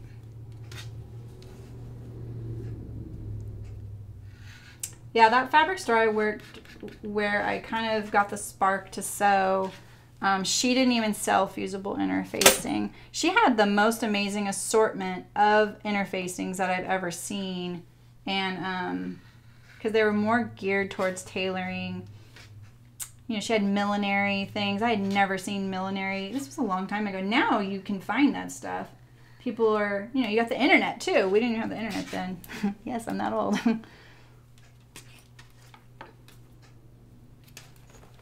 Get rid of all those little pieces. Okay. I just want to look at this part right here and making sure. I know, I'm really making sure. Because there's a fold in my fabric right there from sitting in my little bin here. Now I'm going to do it from the other side. Okay, you see that right there? I'm going to straighten this out, but that's all I'm going to do. That's because when I cut it on the fold, I didn't get it perfectly at 90-degree angle to the fold line. That's what happens. I'm gonna check here. Just checking, just checking. Okay.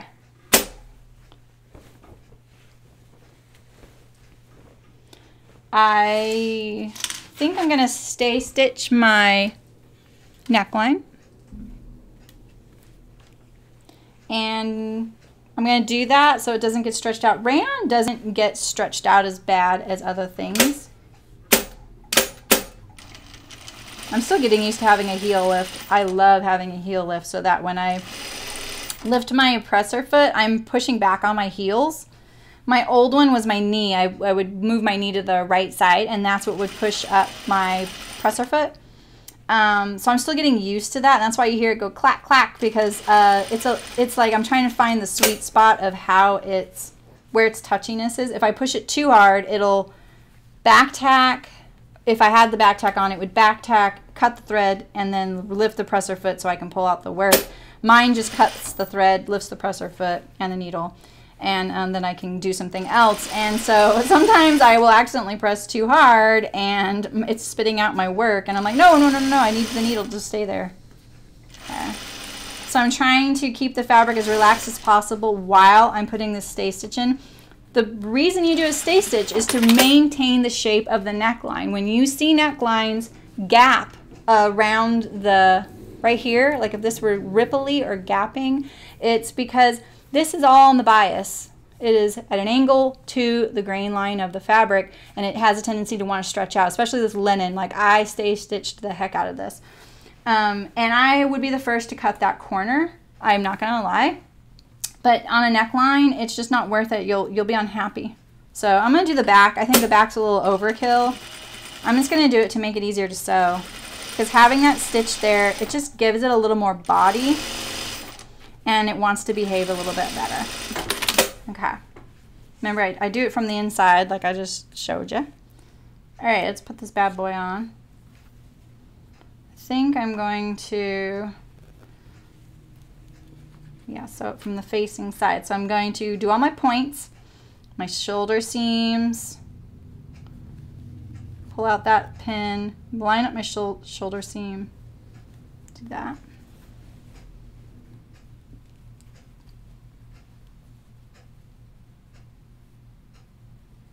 All the key points of where I know I want the garment to line up. You don't want to do like right here, because that is the easy part.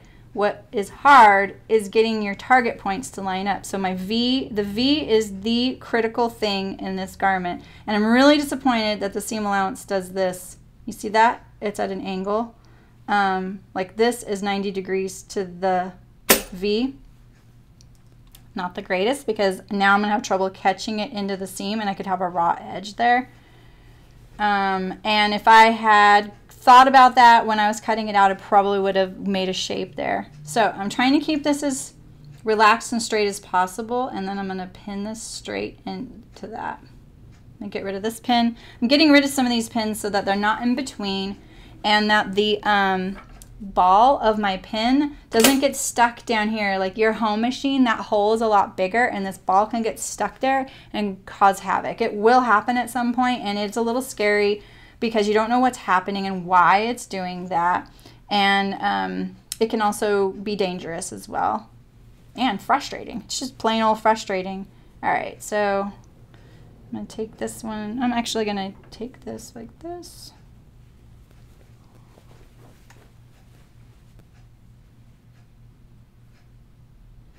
I can feel that stay stitch under there. It's already like making it behave, I can tell. Because I can see that the facing is getting a little stretched there. So it's a good thing that I did put that stay stitch on the neckline, because the facing, even though the inner facing is a stabilizer, that's what it's for, and it would help keep your neck shape, if you can still stretch it. Like you can still fudge it a little bit here and there. It's not a guarantee. The stay stitch helps a lot more. All right, and let's see how our back looks. Hopefully it's laying flat. Yep. This would be a good time to notice you cut the wrong size out facing. Like if you're having trouble figuring out what line am I cutting on, the 12 or the 14? I want the 12. Go by your garment, not the facing. If you weren't sure that you cut out the right size, line it up based on your garment. Don't trim your garment to your facing. Trim your facing to your garment. All right, and I'm going to start at the shoulder seam. I like to start and stop on a seam.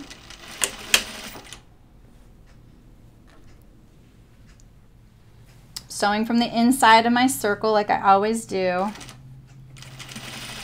I'm going to do 1/4 inch seams. I'm really hoping that's what they call for. That's what I would make as a pattern drafter. It's probably not. It's probably 3/8, but this is a neckline. It's not going to be a big deal.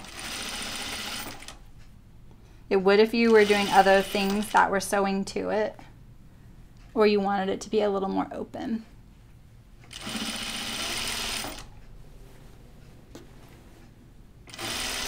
I'm really being careful not to pull on this. I don't want it to get stretched out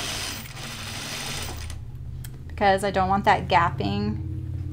And see, there's my V, right? So I'm actually going to make this relax a little bit more, just like that.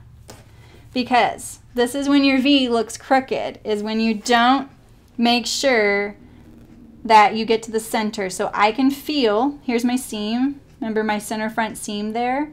I can feel that there. That is the center of my V. That is exactly where I want my needle to stop down to get my V as symmetrical and straight as possible. And the depth of where your V stitch is, if you were to measure that distance between your needle and the V, the top of the neckline, I'll pull this out of the machine and show you what I'm talking about. But it's longer than 1/4 inch. It doesn't mean you're not sewing. It's still at your correct seam allowance. It's just because that's as the crow flies, that's the distance. It doesn't mean it's the wrong seam allowance. So just trust that your cut edge is parallel to your seam line to get your proper seam allowance. I'm going to take all my pins out now. Do any of you sew with those clover clips? Because I bought some, but I still haven't tried them. Okay, so what I'm talking about when I talk about the seam allowance, I'm going to look at this side. Okay, see, look. There is my V and there's my seam. This side, it doesn't look symmetrical, does it? But it is on this side, and that's what counts. And if you were to measure this point to here, that distance is longer than this, but it doesn't matter. What you're looking for is being parallel to the seam. So if you were to draw this line here out this way and this way, you get this box. And this is 1/4 from this line here, and this is 1/4 from this line here. That's what your seam allowance is doing.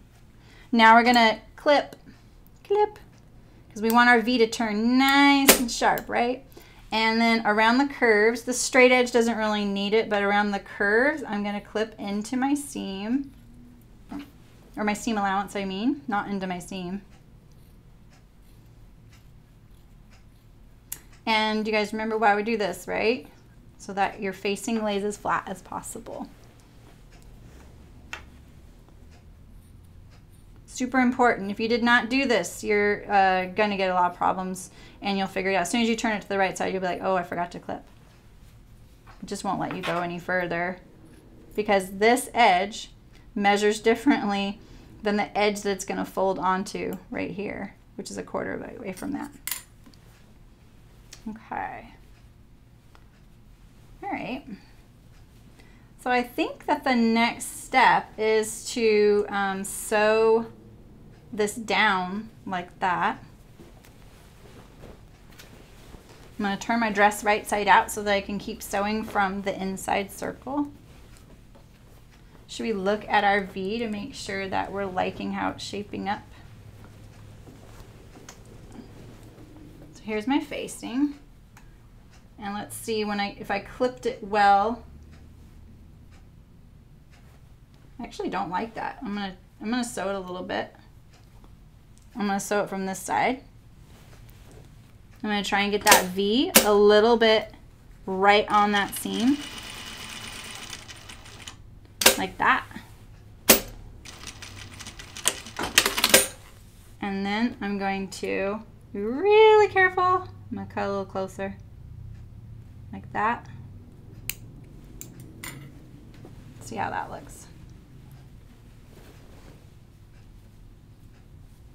Okay, that looks a little better. See that? That's my V. I'm excited about this dress. I've actually never really wanted a maxi dress, and I have to be honest, I probably would never have sewn this. Oh, I'm gonna do Am I gonna do an understitch? Let's look at the directions.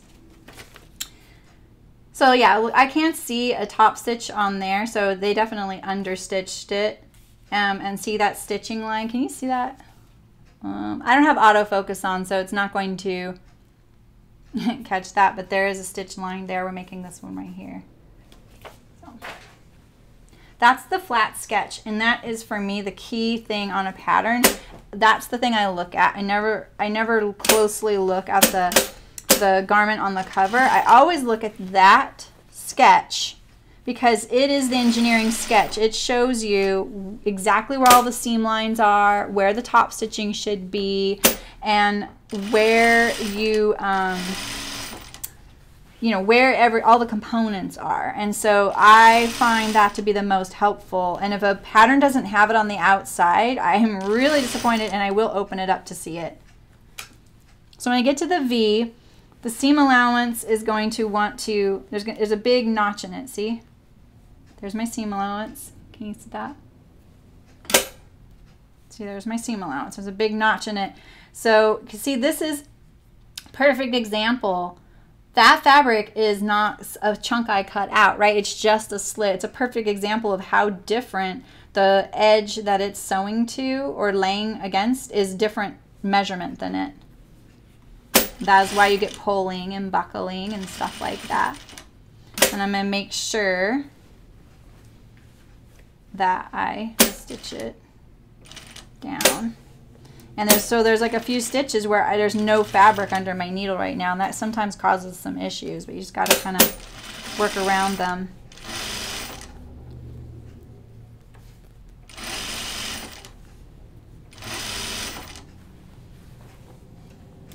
So if I hadn't gotten my interfacing perfectly on there, this is when I would have started seeing issues. So I can see my stay stitch here. I'm going to pull out as much as I can.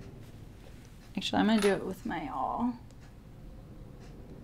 Like that. And get rid of that.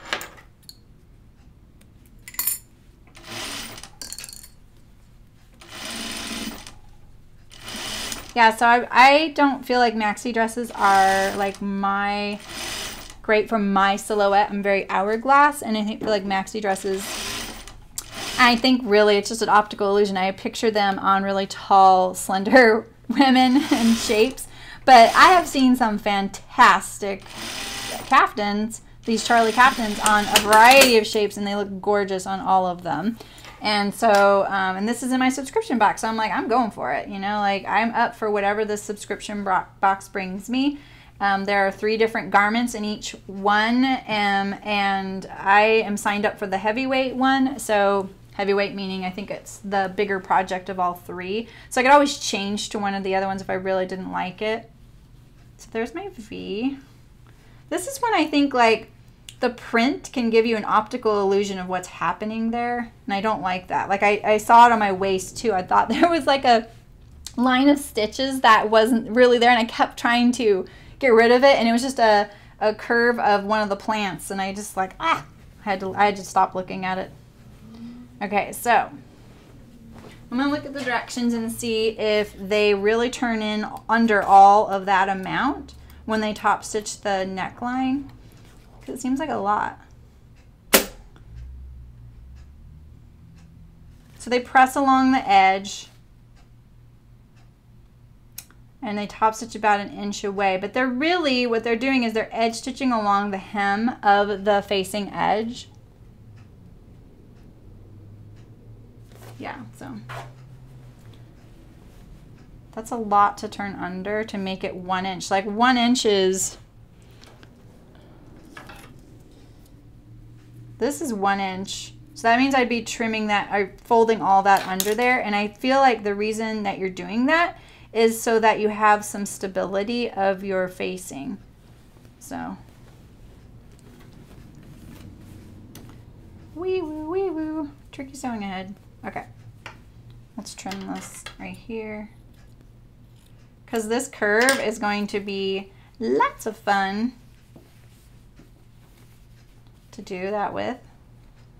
So I'm basically gonna fold it all the way to the edge so it's nice and smooth. I'm gonna fold it so that it matches up with the seam allowance. I feel like that's the best way to make it a nice smooth thing, because if I did it here, I would have this like gap. It would be a ridge on the outside. So I'm gonna fill all of that up. I'm gonna fill the seam allowance up, and I'm gonna top, and then I'm gonna edge stitch my hem.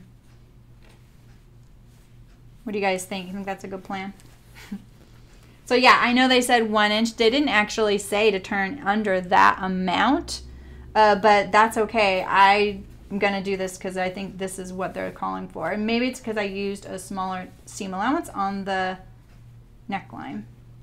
So you really, this is where torquing is a big issue. And I'm gonna fold that to there. I'm gonna fold the fabric, I'm gonna meet the fabric edge to that. I'm gonna get a few of them in place, and then I'm gonna go back, see, like that, and then I'm gonna get it in between and smooth it out. And that's how I get around the neckline. Because there is going to be places where it may ruffle underneath because there's extra. And I think what I'm going to do also, I'm going to do like shoulder to shoulder along the back neck, and then I'm going to do the V-neck, because now I'll know that what I've got most of it down.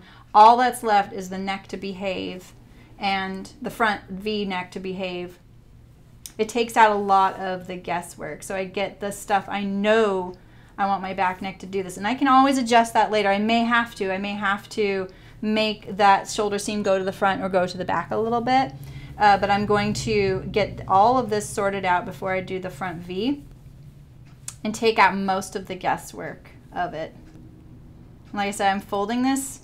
See, I know like my interfacing is only hanging off by a fraction when I'm got it flat, and then when I fold it, it creates more. So that's why I'm going from fabric edge to fabric edge. The interfacing has a lot less give in it than the fabric. That's why it's a stabilizer. It doesn't even have a grain line. I know that looks like it has a grain line, but it doesn't. You can cut interfacing any direction you want, and which is great because then you can save as much as possible in your fabric. But it doesn't. It is synthetic, and I wonder, I'd love to see how it's made. I feel like it's like sprayed onto something, dried, and then rolled up. But it's just like what's in my head. I don't actually know. But I try to use, this is why I like to use more natural interfacings that have a grain line, because the grain line is actually part of what makes a garment drape. That's why you cut a collar on the length grain. You would never cut it on the cross grain, because when it rolls over, folds, it, oh, you're back. Hi, Brooke. Hi, Joaquin. Then it will lay a little flatter. There's reasons why things are cut on certain grain lines. You can fudge, like I saw this dress the other day on the Sew House 7 Instagram feed, and someone made it in this gorgeous, looked like a Guatemalan or something, and they cut this on the crafts grain, so the direction of the print was different than the dress. That's fine, you can do that. Sometimes it has repercussions, like on a sleeve. You want your sleeve to be cut on the length grain. You don't want to do it on the cross grain. Fabric is its own little beast. The warp and the weft do a lot to create drape, stability, and add to the design of the garment. And that's where the bias can be, an asset or the devil to deal with, The bias can be used in advantage with drape and things like that. Okay, I've got most of this down. So Brooke, we finished our Hawthorne, and we're moving on to back to the Charlie. Let's put my neck facing on. The Hawthorne is now a dress. Okay. There's a lot of fabric. Just trying to keep it not pulling off of the table. All right, so now I got this trickiest part. I'm just gonna take a look at this, see if anything's pulling. And so I'm going to try and make this as flat as possible, like this right here.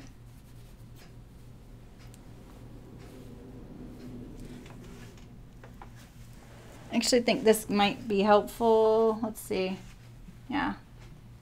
Little sleeve. I just bought this thing the other day. I've never even owned one of these. All right.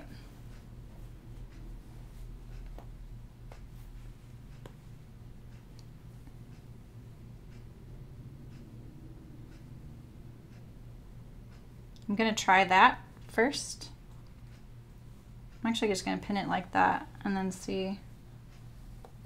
This thing's kind of handy.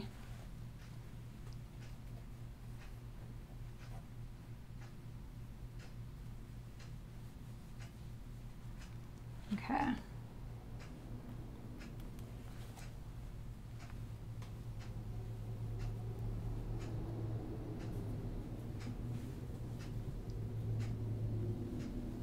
All right, let's see how that is for a start.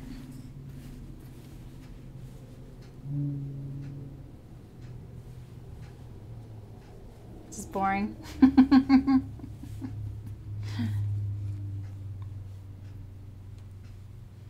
trying to think, like, how does this look? Okay, yeah. Just making sure it's kind of mimics this neckline in a weird way. Okay. I wanted to see if the stitching goes like this at a point, or did it square off? Because I didn't remember the square off part, but it squares off. So I do follow that edge.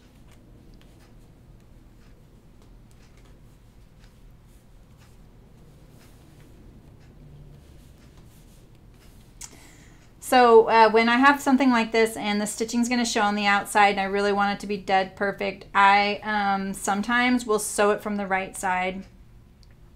I'm not going to do that with this. I feel like that might be asking a lot of the sewing. Like, I'm not sure I can guarantee that.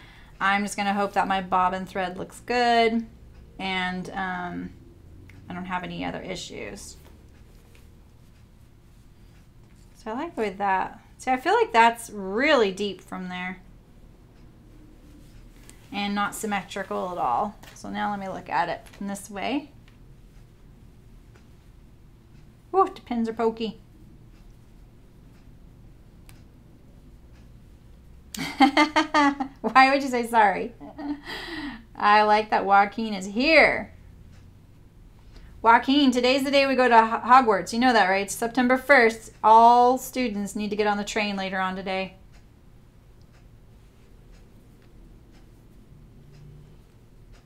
I'm trying to think, like, maybe I'll watch one of the movies or listen to one of the books later on. So that's not symmetrical, but the funny thing is I like this side and I like that side.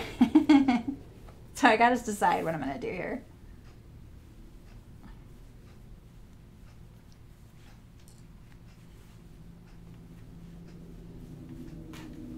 Has Joaquin started knitting? I can't remember if he started learning. I know Laura Jean's boys have. Or is he interested in it at all? Cricket was briefly. She knows how. Yeah, he would love to get on the Hogwarts Express. He and me both. This just sounds like, it just sounds so awesome.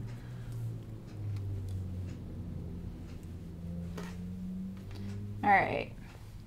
What do you guys think? You see how, like, this one side here, I feel like it's fuller right here and this one's narrower there. And I kind of want to make sure, like, I'm going to stitch here. So it's got to be symmetrical. He hasn't started learning yet. Yeah. Plenty of time for that. Cobbler's children, right? My daughter knows how to sew. She even has sewn on industrial machines. It's been a few years. Like, she was, I think, in sixth and seventh grade when she used to do that. She started using scissors right off the bat, not the safety ones, just because she's around it. You know, I'm here doing it. And then we did a 4-H, and she did the sewing thing there. I did not teach it. I'm going to put a few pins here. I just want to see what it looks like on the other side. And she even, like, did the fashion review thing with 4-H, which is like their thing of like sewing and then the presentation of it. They call it fashion review, where they do quilts and things like that. And then she won a sewing machine, you guys. I was so embarrassed. I was like, she doesn't need a sewing machine. But she was so excited. All right, so I'm just looking at my pins here, the ones that are poking up, not the ones that are holding stuff down. I want to see what my stitch line is going to look like. I'm just kind of getting an idea if it's going to be symmetrical enough for me. So, oh, that's right. Brooke, that's right, Kara. Brooke doesn't even know how to knit by osmosis. Wish I knew how to knit by osmosis. You guys will be happy. I was knitting last night.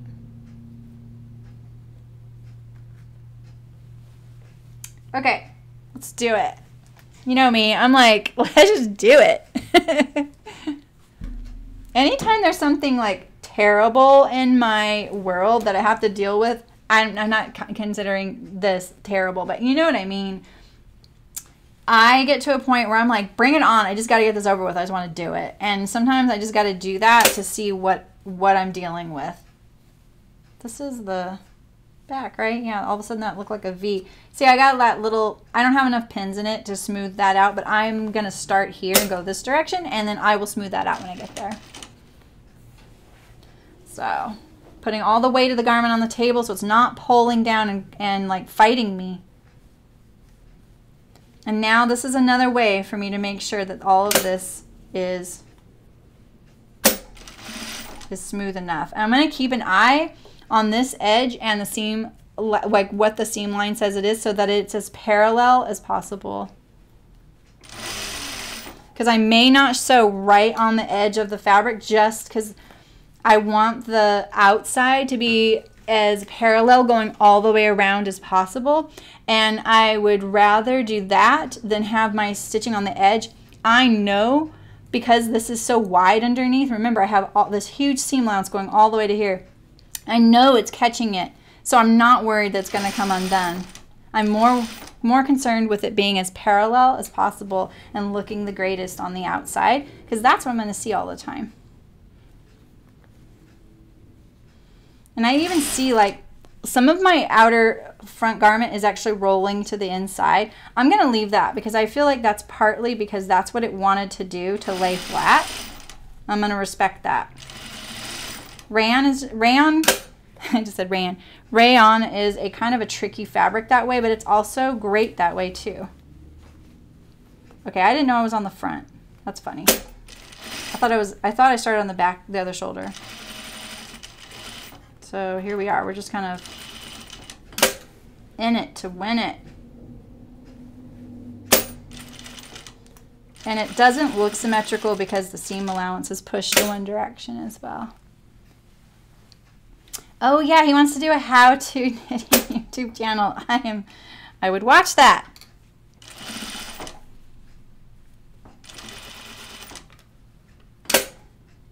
Taking out my pins as I go because there's so many and they're poking me. Purely for pain's sake. That's why I'm taking them out. Okay, this is a little wider. Eek! I'm going to come in a little bit.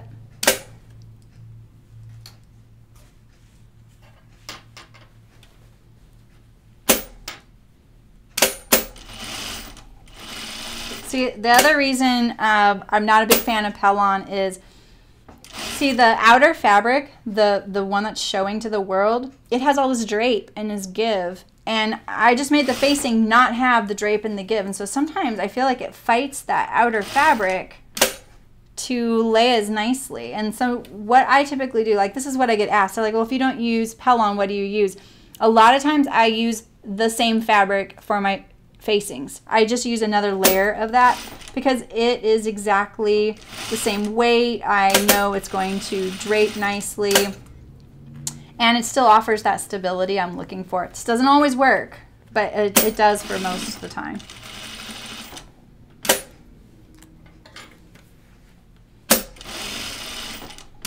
I don't think I got this perfectly parallel all the way around, but it's sewing really nicely. It's really easy to sew. And sometimes that makes me feel like that it's going to look good.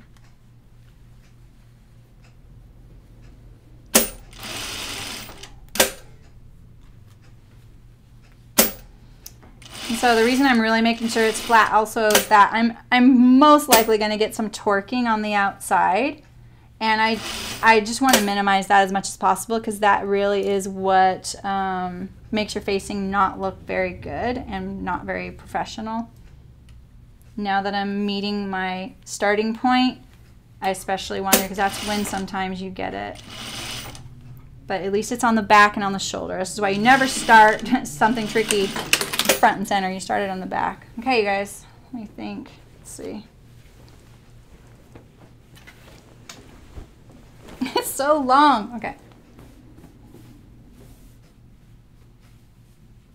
Okay, so see, this side, I really like the way this looks right here. I'm not a big fan of that. Can you see that? That little tiny bit of torquing right here.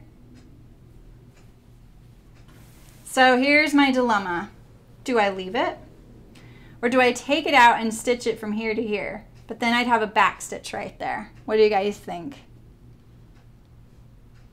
Can I think of a time when the garment fabric wouldn't work for the facing? Yeah, like, I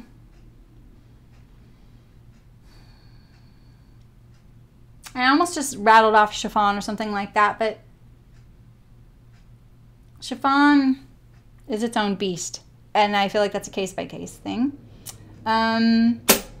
I wouldn't use, you know, denim as its own facing if you were doing something that had a lot of structure to it. You know, there's some denim garments that have a lot of structure to it, and they do have facing and inner facings. If I were doing a suiting, I wouldn't use its own fabric. I would definitely be looking at some of the suiting. Yeah, see, I have a bubble, exactly. Yeah, see? See, look. You can see the torque. So you know what I'm going to do? I'm going to take it out and I'm going to do the top stitch thing because that's going to bug me. And what I'm going to try and do is my back stitch in the part of the garment where the thread matches the garment. Because then it'll blend in better. And I really, really, really do not want to snag the rayon because then you will see little white lines of where the fabric didn't get printed, pulling. Do you know what I mean when I say that? I feel like we've all had that happen. So it would be safer to take this stitch out from the underside, but I just wanted to mark where I wanted it to start. So that's what I'm going to do. Like this. And then to right here. So take out and fix, exactly. Yeah, see, it would totally bug me. It would totally bug me. I mean, it would eventually kind of break in a little bit, but it's not going to disappear. So we're going to fix it because this is how you get better at sewing, is fixing problems. I make mistakes. I make them all the time. I think my least favorite thing is when someone says, well, it's easy for you. Like when they see me doing something or sewing something, or like when I was teaching teenagers for 5 years. They would say that, and I just thought, well, it better be, you know. Like, I don't want to sound like cocky, but in a way, like, if I have 30 years of sewing, it better be easier for me. It better look easier for me than them when they're just starting out. Otherwise, like, why do they feel entitled to be frustrated that they're not as good as me? You know, it's okay to make mistakes. I still make them all the time. And I made a lot of them at their age. I still make a lot of them. I make them every day. I really promise that I make them every day. And like I just would say, well, you know, I sew a lot. You know, like this is how I got better. Was I just sew a lot. You don't get good at something unless you do it a lot. I mean, can you imagine saying that to someone like Yo-Yo Ma? Well, it's easy for you to play like that. Well, you know, yeah. It just was very disrespectful, but in a really vague way. And I just, you know, they're teenagers. I love teenagers. I just kind of shrugged it off and was like, yeah, well, it better be. I wouldn't be the one here teaching you if it wasn't. So, all right. Now, I'm really being cautious about pulling this out because I don't want to pull my rayon right there. It might happen. All right, so I'm going to pin it from this side now, because I know what I want to be like. And so I'm going to pin it away from the stitch so that it wants to do that too. It's almost like I'm saying, hey, this edge, like I don't really like that, but I'm going to actually let that go because it's going into my back neck, and that would cause other issues if I fixed it. Right there. Okay. Now the bubble is gone. And I'm going to sew it from this side so that I make sure, because remember, my facing underneath there is huge. I'm not going to miss it. So this way I can make sure that I can kind of get my needle right where I started and stopped. And just doing that from the back side might not happen because you can kind of get misaligned and you don't even know it. And I'm going to stitch where I stitched before, but now the facing is not going to be bubbling.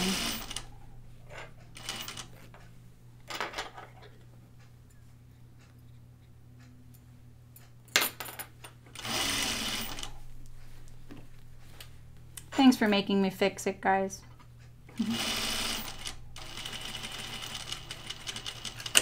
I didn't really get to start and stop at the beginning in a really optimal place.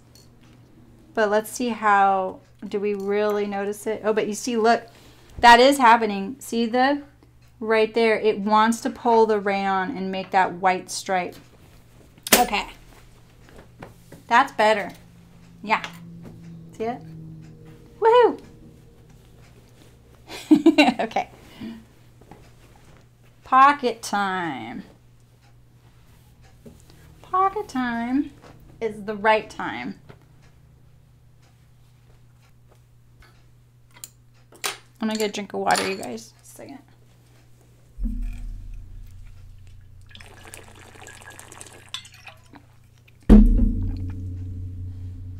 We're having our like 3rd or 4th blue sky day in weeks because of the smoke here.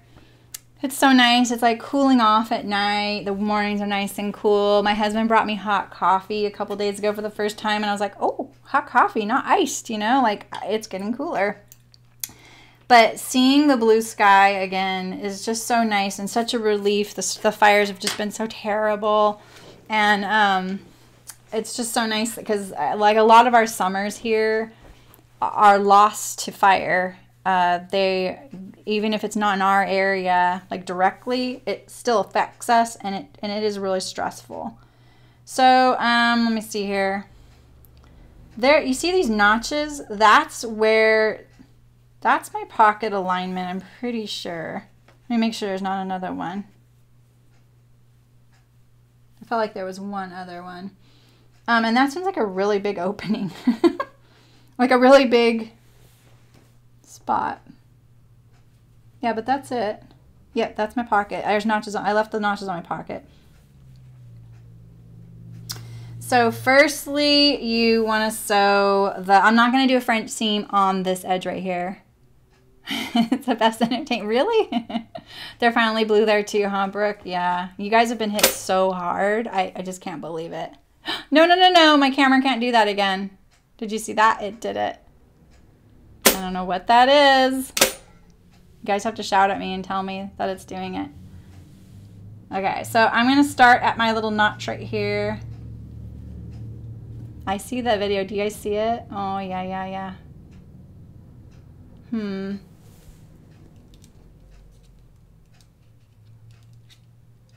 I don't know why it does that. I really wish I did.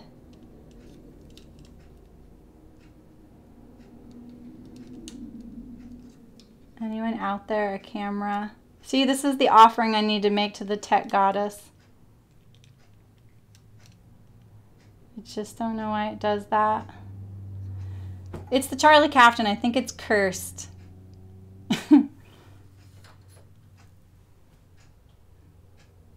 That's the first you've seen it, right? I know. Why do you think that is?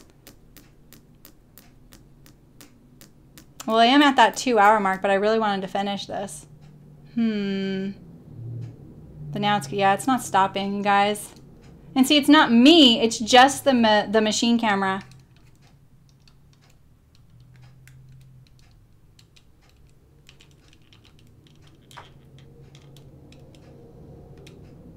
Like when I hold it, oh no, it keeps going. Oh, you guys, I'm sorry. I'm gonna have to stop. I can't do this to you guys. It supposedly was a cable issue to the computer, but those are all, this is Slenderman. I don't know what the Slenderman is. I've heard of that, but I don't know what it is. It's supposedly the cable, the HDMI cable, but they're all connected, and I restarted like they said, but I don't really know what to tell you. Unplug and replug. I know. I mean, that's basically what I can do. But if I do that, it may throw the whole camera thing off completely. I feel like, yeah, I feel like it started like 45 minutes in, Kirby. And this is 2 hours in, so I really need to figure it out. Alright, guys, I'm going to stop then for now. I know that you're hanging out, and I really appreciate it, but I got to figure this out because I don't want this to keep happening. So, and it's not right now. Like, it's totally cleared up. I guess I could try. Like, is it fussy? It's something that people see on Fortnite. What do you mean? I play Fortnite. I don't see that ever. Do you mean like on when you're watching a stream? Oh, there it goes again. Like when I move, is it when I move? Let me see if when I stop. It's the Charlie Caftan, see? I know, it stopped, but then it started again. I don't know. See when I move? Go for it. All right, I'll try a little bit more. It's every time I move. Maybe I should try and enable the autofocus. I could do that. Let's see.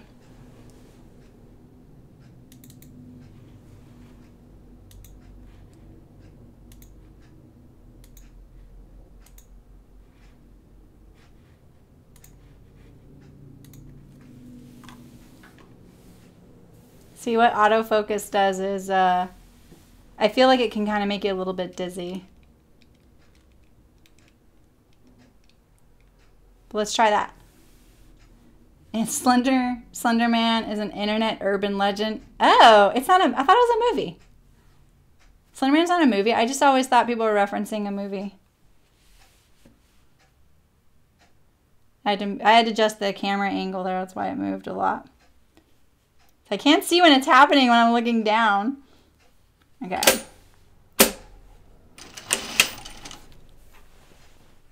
All right. Comment there if it keeps doing it because I'm looking down. Put on my pockets really quick.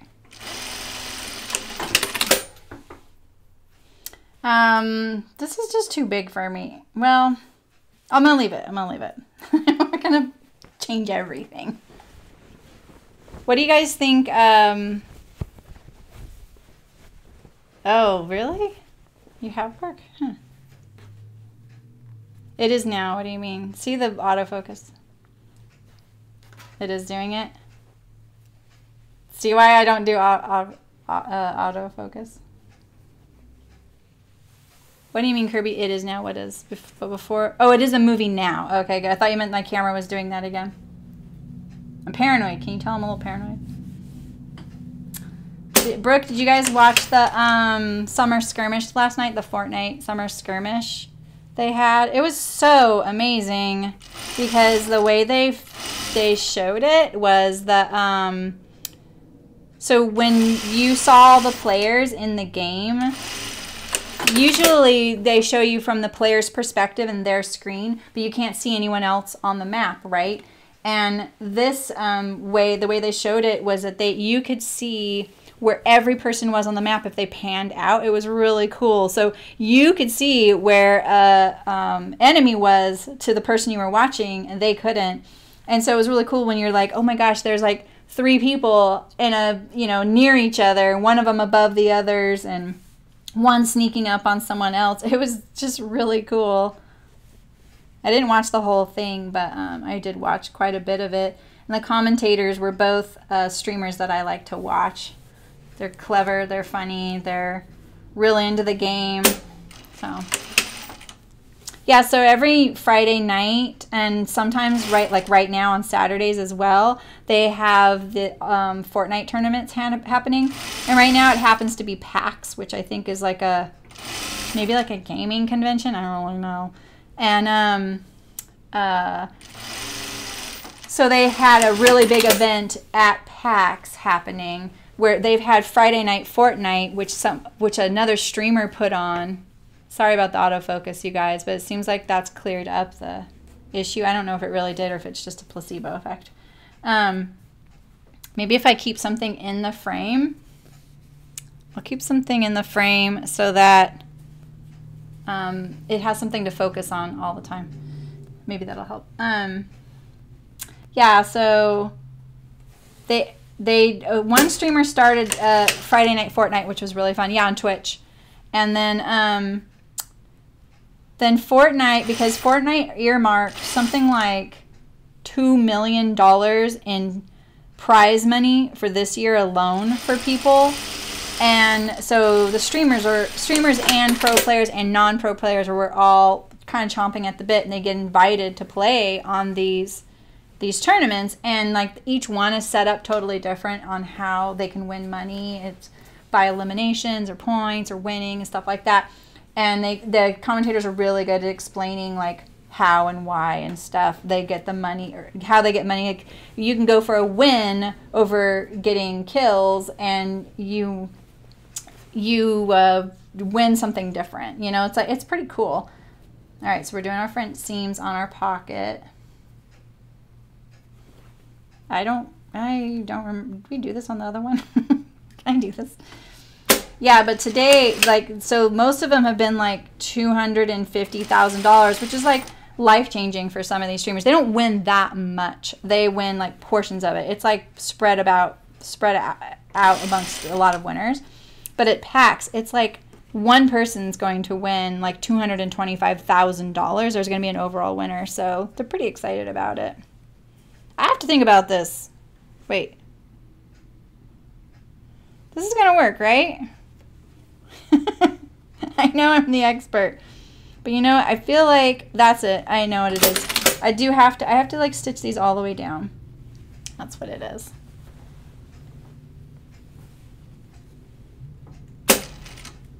Yeah, what's really cool too is like people that aren't pro. At PAX it's all pros, but at some of these, like the Summer Skirmish and stuff like that, it's like not just pros and not just streamers. So there's like a lot of players that you never heard of, which is pretty exciting for those people. And it was international; it was all over the world. And so there were like the Saturday one was sometimes the European one, and so they weren't speaking English. The streamers weren't, which was really kind of cool, seeing their screens in French and Spanish and Dutch and German and stuff like that, but the commentators were in English. So, sorry we're talking gaming, guys. That's the streams I like to watch the most.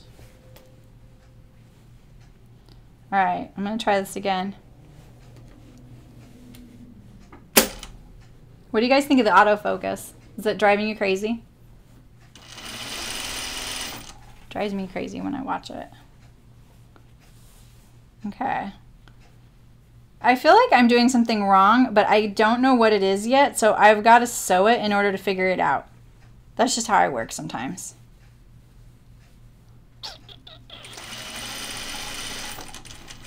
I want my seam on my pocket to be right on top of one another so that the handhold lines up really nicely. The pincushion wasn't helping the autofocus, so.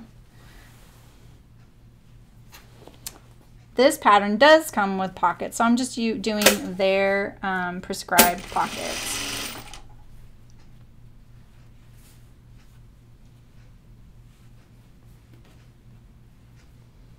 Yeah, I tend to watch Twitch on my TV, which is really nice. Like, there is like a Twitch app on my Roku, but I just do it through my PlayStation. The quality, it's like so nice seeing it on a big screen and not my phone or something.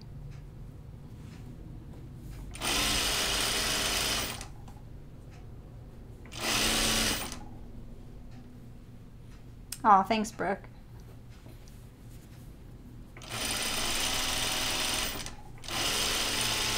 I wonder if that really indeed fixed it. I guess I towards the end, maybe I'll try and remember to take it off autofocus to see if it starts happening again. And then that way, at least I know that that's it. You know, like that'll be my scientific test.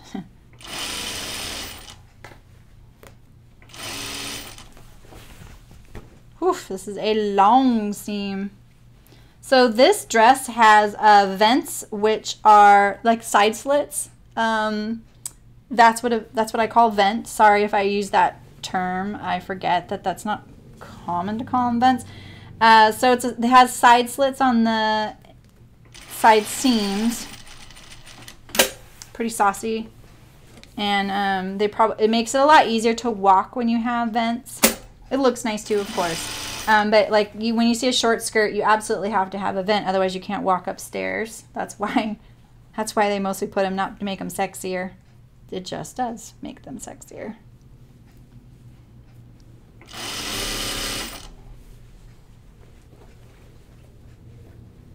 So I'm going to look for my notch for my vent, and I'm just going to sew up to it because I know it is here somewhere. Might be really high up. There it is right there.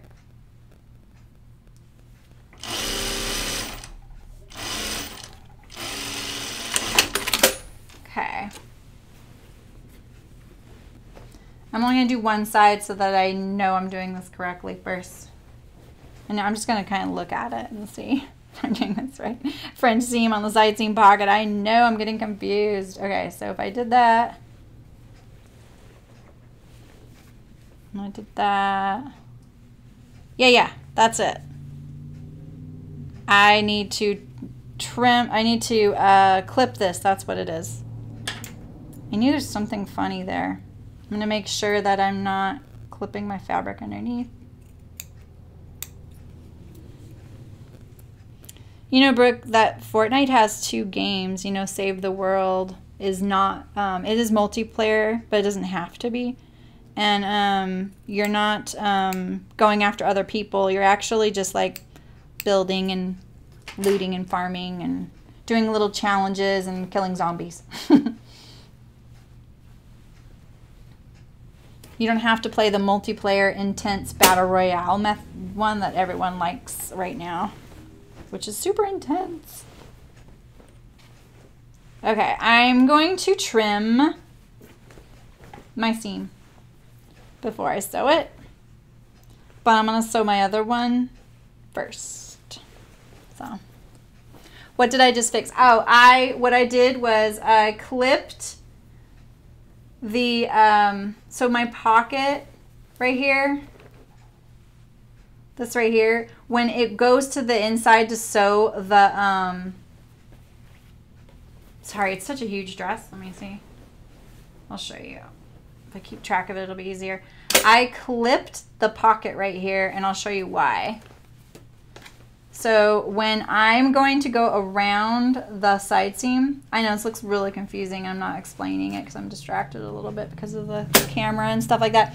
So here's my sleeve hem opening. Here's my side seam right here. Here's my pocket.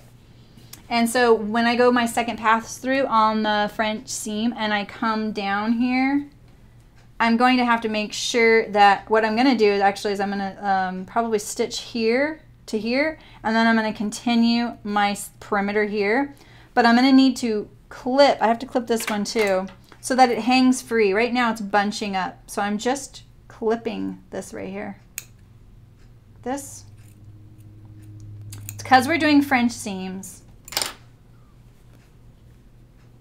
like that, and now it's hanging free. I don't think that's actually the best way to do that. I think I just fudged something, but it's not going to hurt the garment right there.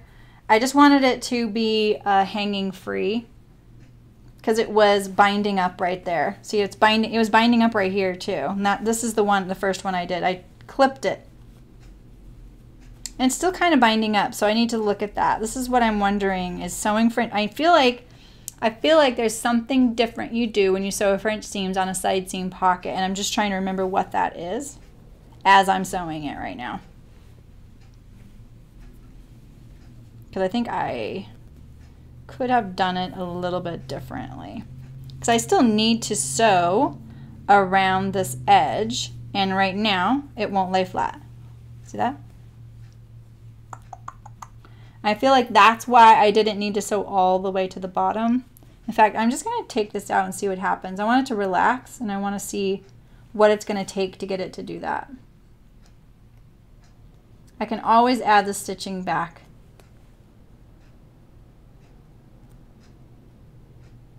You know?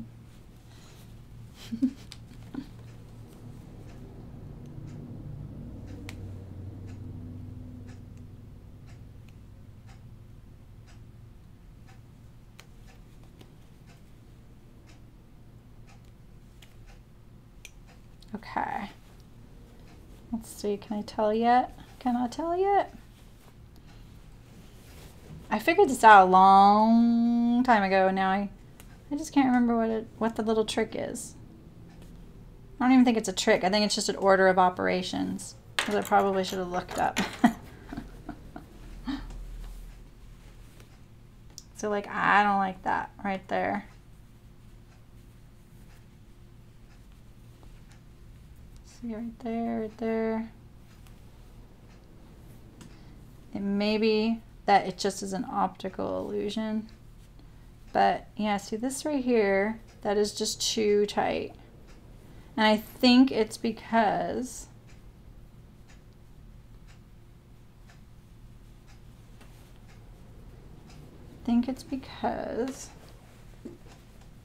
where's that seam at?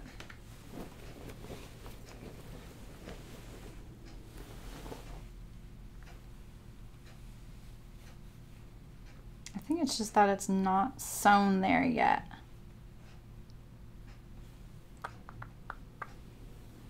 I'm gonna trim that little, because it went like this, choop, choop. So I'm gonna clip that so it releases there too. We'll get it the best we can so I can figure out the best way to sew this and the fastest way to sew this. Because see, look at this one too. You can tell like it goes up and then down, and maybe all I need to do is trim it or clip it, not trim it, but clip it like that.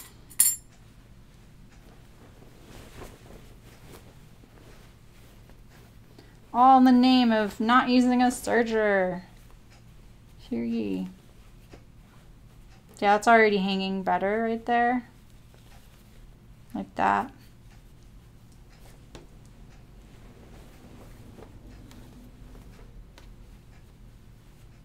Oh yeah, see that totally released. That's what I needed to do probably. Not trim, not clip that, but clip the other side. That's what it is. I'm gonna go around a little bit and I'm just gonna see what happens for the first step. Sorry about the autofocus, you guys.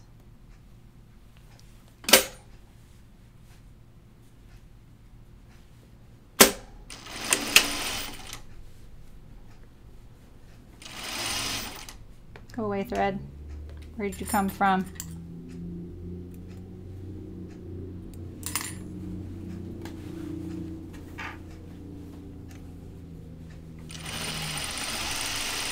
This will be, like once we get the pockets in, we can try the dress on, which is where I would like to be when we stop today. Because then all that'll be left is determining all my hems. Okay, so that's all I needed to do. I just needed to, I shouldn't have clipped that. That's not gonna hurt anything, but that's what it was it wasn't releasing because of the seam, on the original seam. So next time we know on the other side.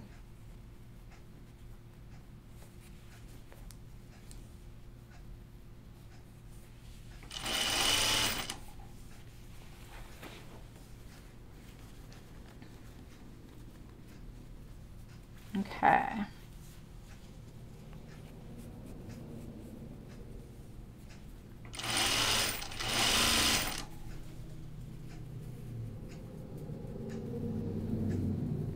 So do you guys have any garments that you would like to, a whole sew through on? Oh yeah, don't use a serger on a V-neck, Gina. If you absolutely have to, you can clip the V-neck at the point like that, and then you have 2 seams. But yeah, you really can't use a serger on a V-neck. I know. And certain things are, I love V-necks. Like it's my chosen neckline is a V-neck.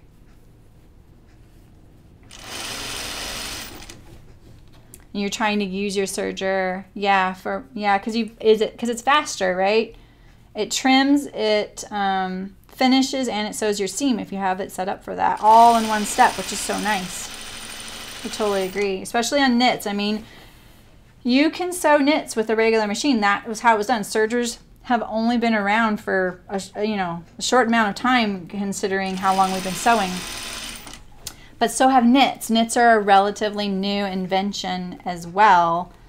They came about in like the, I want to say like the 40s, 50s, 60s, and then not into like popular sewing for, long time. Like we were begging for knits in the fabric world.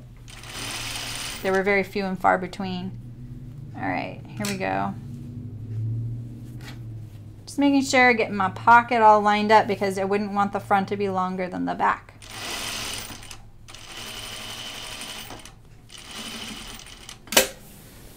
I'm gonna come up there, go down. Yeah, Kira, I do. When I'm not on camera, I do. It's just too tricky to put the iron, and it would take longer, and I don't want it to be too boring for folks. You will see me, like today, I'm a little out of sorts with where I'm at with both of these things because we've had the camera issues and stuff like that. But typically, yeah, I am telling them exactly where I would press and stuff, and and if you see any of the other little short tutorial videos, I actually have a one I sew on camera and then one I press.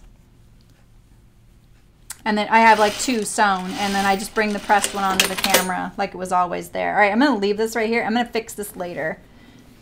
When you're doing a vent like that, there is like this little trick to doing it. I'm actually going to take a little bit of it out right now. Because what I'm going to do is I'm going to hem it and all the way around the edge there. No serger necessary. Just like that. So doing a French, see I caught that little seam there. Doing a French seam for something like a vent is just a different step. I'm just remembering how to do it. I just don't usually sew French seams, you guys. But I like the way it looks. It's really nice. You only sew knits these days. Yeah, I know what you mean. Why is that going to the outside? I may have to do a different seam finish right there. Okay, so I have some threads. Oh, we forgot to trim my seam, you guys. Shoot. I was caught up with that pocket. Okay, so let's see how my pocket looks. I'm a little worried about it. Let's see. So much dress. There's my pocket. Yeah, I find like Kira, my mom, when I was learning how to sew, she didn't necessarily teach me how to sew. I learned in high school, but she was pretty excited I had learned how to sew. So there's my pocket. It's pretty invisible, which is like typical for a side seam pocket. There you go. Except for the threads that I have to deal with. And she said, my best friend when I'm sewing is the iron. And mine, I said, oh, mine's the seam ripper. Like I thought that was a valid tool. And she just laughed. She was like, yeah, okay. Right now it is the seam ripper. Now my favorite tool is my awl. All right, let's sew this one a little less painfully. We attached all our pockets, so. I'm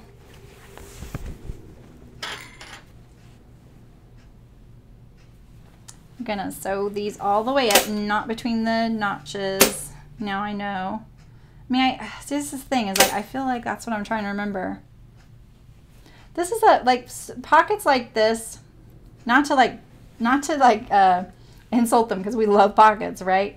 But this is a very basic style pocket, and there's a few different ways, and it's never really the most elegant thing to sew. It's just not. I want to do that. Yeah, I'm gonna do that because I know how to treat it on the other side.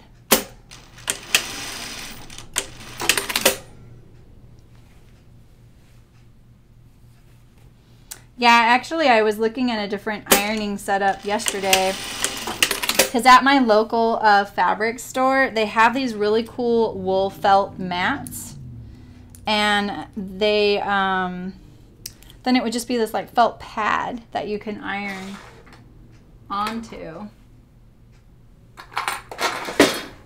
And then that, because I have a really small ironing setup right there, like when we don't iron a lot for production sewing. You just don't. They just do not do that. If you have wrinkles in your fabric when you hand it off to your fabric factory, it's coming back with wrinkles. So you have to remove them before they go. Factories do not iron unless you are talking about not, you know, a different type of sewing. Like, you know, of course they're going to iron when they're doing like really high-end stuff. But mass producing things for ready to wear, they do not iron. It is not done. There is not even an iron that exists in a factory. If you were caught using one, you'd be fired. Like if you have a, if you're caught using pins in a factory, you're often fired. They are dangerous to the machines. They do not want you slowing down like that. If you're on piece rate, you can do it at your own rate, right? But if you are on the clock, they do not want you using pins. I think in some factories it would be, it's tolerated, it's totally fine. Like when I worked at a waterproof clothing company, absolutely not. That was almost a firing offense. Just depend on who was a sewing floor supervisor at the time. It sounds really harsh, I know, but it's just a way, because there's fewer and fewer people that are able to production sew right now, and they are. Oh, this is a little off. I'm going to fudge it. I'm going to fudge it. No, I'm not. I'm not going to fudge that. That's too much to fudge. I'm going to raise this one up. So, yeah. So, irons, we have a very small ironing board here. I have a big one. Bye, Kirby. Yeah, go adult. I need to do that too today. I need to eat lunch soon too. We have a big ironing board here, and I finally just put it away because it was just taking up too much real estate in the office, and I got a little tabletop one, and we use it for like the wristlet handle when we turn that right side out, but the factory did not. What they would do is they would take the fabric on the table edge and do this with it. That was the most we would get from them, and because that's not their responsibility. And we might do it if we got fabric on bolts rather than rolls, because sometimes the vendor won't send it on rolls, which is a pain. We like it on rolls because we order a lot. And we have to deal with that fold on the fabric. Sometimes I would rather waste fabric than cut things that have that fold on them. Like we open up all the bolts, and then I lay it out, and I sometimes lay things out to avoid that fold and get more of a wasteful cut, but then we don't have to iron anything. It's kind of pick your poison at that point. I feel like I made a lot of mistakes, you guys, today.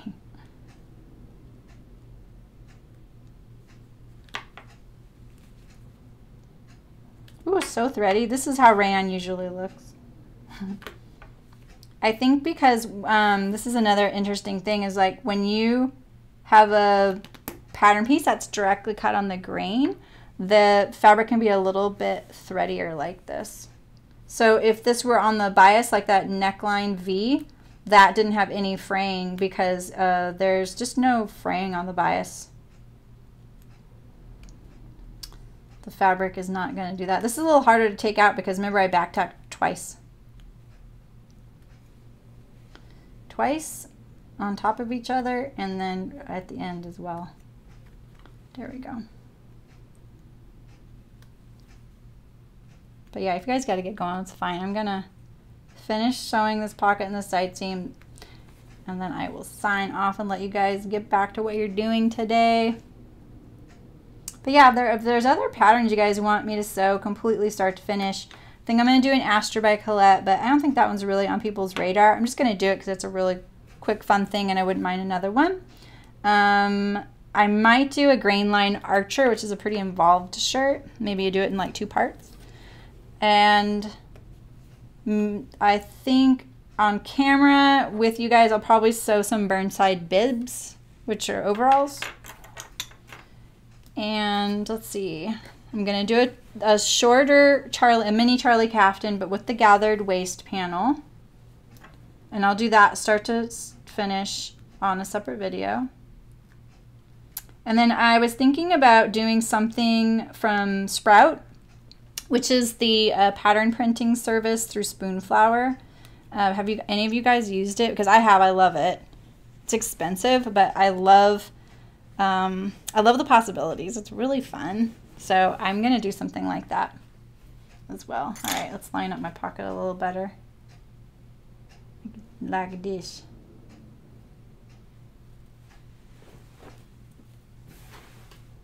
Get rid of my threads right now. I get rid of them right now because I'm used to production sewing and I want it to be as clean as possible. I still do it on my home sewing because if you leave these little threads, they can get sewn into a seam and just create more work for you later. Just get rid of it now. Oh yeah, Colette, Astra, and Archer. Okay, good. I'm glad you guys are interested in those because I've made those and I really like them. I just bought some fabric for the for another Archer. I'm gonna make the Francis dress by Green Bee Patterns, who makes the Amelia, the one I like on the bias. I'll actually probably do an Amelia as well, and I'll probably do that one. I should probably do that one on camera just because that is all on the bias. All right, making sure this seam, this pocket to the body is right on top of the other one, because it makes it as invisible as possible when I'm wearing it to do that. All right, let's try and get this dress back on track. You have an Archer from Sprout and Harry Potter. Oh my God, that's awesome. I almost wore a Harry Potter dress today, but it was a little like too white for the camera. When I sew curves, like one thing to think about is that this is your pivot point over here. That's why I'm doing that. It maintains control of the fabric a lot better.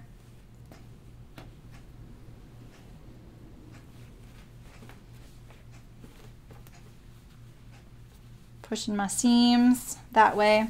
Whew, so much dress, you guys.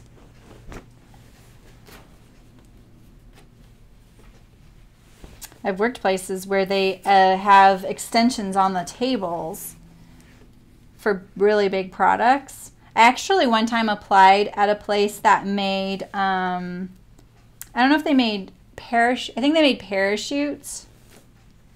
This was in Colorado. They made parachutes, and I was really interested in it from just like like whoa standpoint. And I was being hired as a sewer. I was still really low-key about my pattern drafting skills. I was kind of hiding it. It's a long story why. I just was a little over the garment industry and saddened by it. But I still like to sew, and I needed to make a living, right? So I go like 1 stitch past that seam, you guys. That's what I'm doing there. Yeah, that's what I'm doing. But I'm still doing it at a 1/4 inch seam allowance. And so I got to see the sewing room. Sometimes when you're applying somewhere, they don't let you see parts of the company just for like design security, and that's a whole nother topic I can talk about because I've worked some places where they were kooky about that. So kooky I was locked in every day. And I worked at this, or I didn't work at this place, I applied at this place that did parachutes, and when I got into the sewing room and I saw the factory, it was this huge warehouse and one sewing machine in the middle of the entire warehouse and table all the way around her. She was like in an island of table. It was incredible. And then she had these like series of tables she would lift up to get into the middle and out again. And it's because that parachute had to sit all around her as she sewed it. It was mind-blowing. And I didn't take the job because I didn't have a car at the time, and it was a little further away than I could manage. I lost my notch. Where's my notch? Where's my notch? Did I go past it? It was so cool though. I really was curious to see like how how they did that. I don't think I was going to sew that either. The idea, the safety thing around like doing parachutes for people really kind of scared me. You know, it's like to save people's lives, you know. Which one, Brooke, was it the Archer or the Aster? Aster, right? That's the one you said you were. Oh, what's the Layla? I don't think I've heard of the Layla. Oh, it's an HP Marathon weekend. Nice, nice. I can't see my notch, so I'm just looking for it on the other side. Oh, there it is. I found it now. Okay, I just passed it. That's why. This dark fabric, I can't see. And then I'll just pull that out really quick.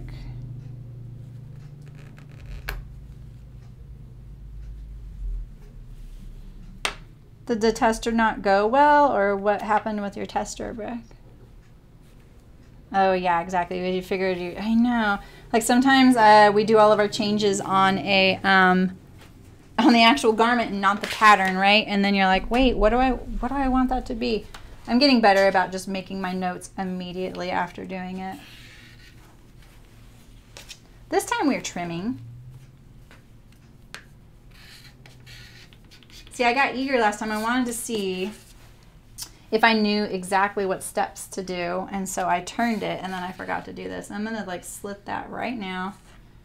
So yeah, so Gina, when you're doing your serging on a V, like this is another thing, like if you wanted to overlock this right here, you can't turn this corner with your serger. What happens is the serger goes right here, and you have this little tail of serging, right?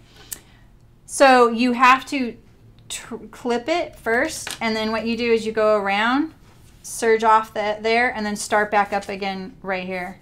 And it's kind of the same with a V-neck, but I just don't recommend it on V-necks because what can happen is, like, you know, if this was your neck, you have to make sure this is out of the way. So you can clip your V-neck right there, pull this out of the way, serge down, and then same thing on this side, so that you're getting the other side out of the way. Does that help at all? You've probably figured it out, and you probably didn't need that, but I'm just saying, for anyone else like trying to sew V-necks with a serger, it's dicey.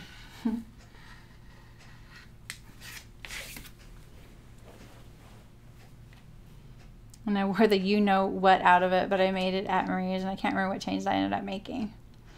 I'm gonna check it out. You wore the heck out of it, huh? Anything someone wears the heck out of, I want to know about. There's a couple of really popular patterns out there that I just know won't look like the washi dress. That silhouette I know is going to make me look pregnant. I am not going to touch it with a 10-foot pole. I'm going to notch this. Doing it with the rotary knife is a little dangerous.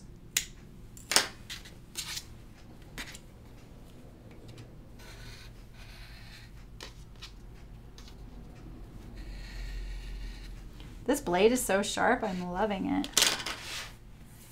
I change my blades and my rotary knives pretty often. I deserve it, right? We all do. I also got a repetitive motion injury from using rotary knives a lot, so now I don't mess around. I always keep a sharp one. Okie dokie.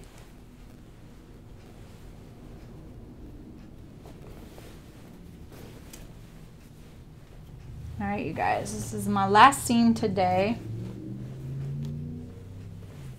I don't want you to hear my stomach growling.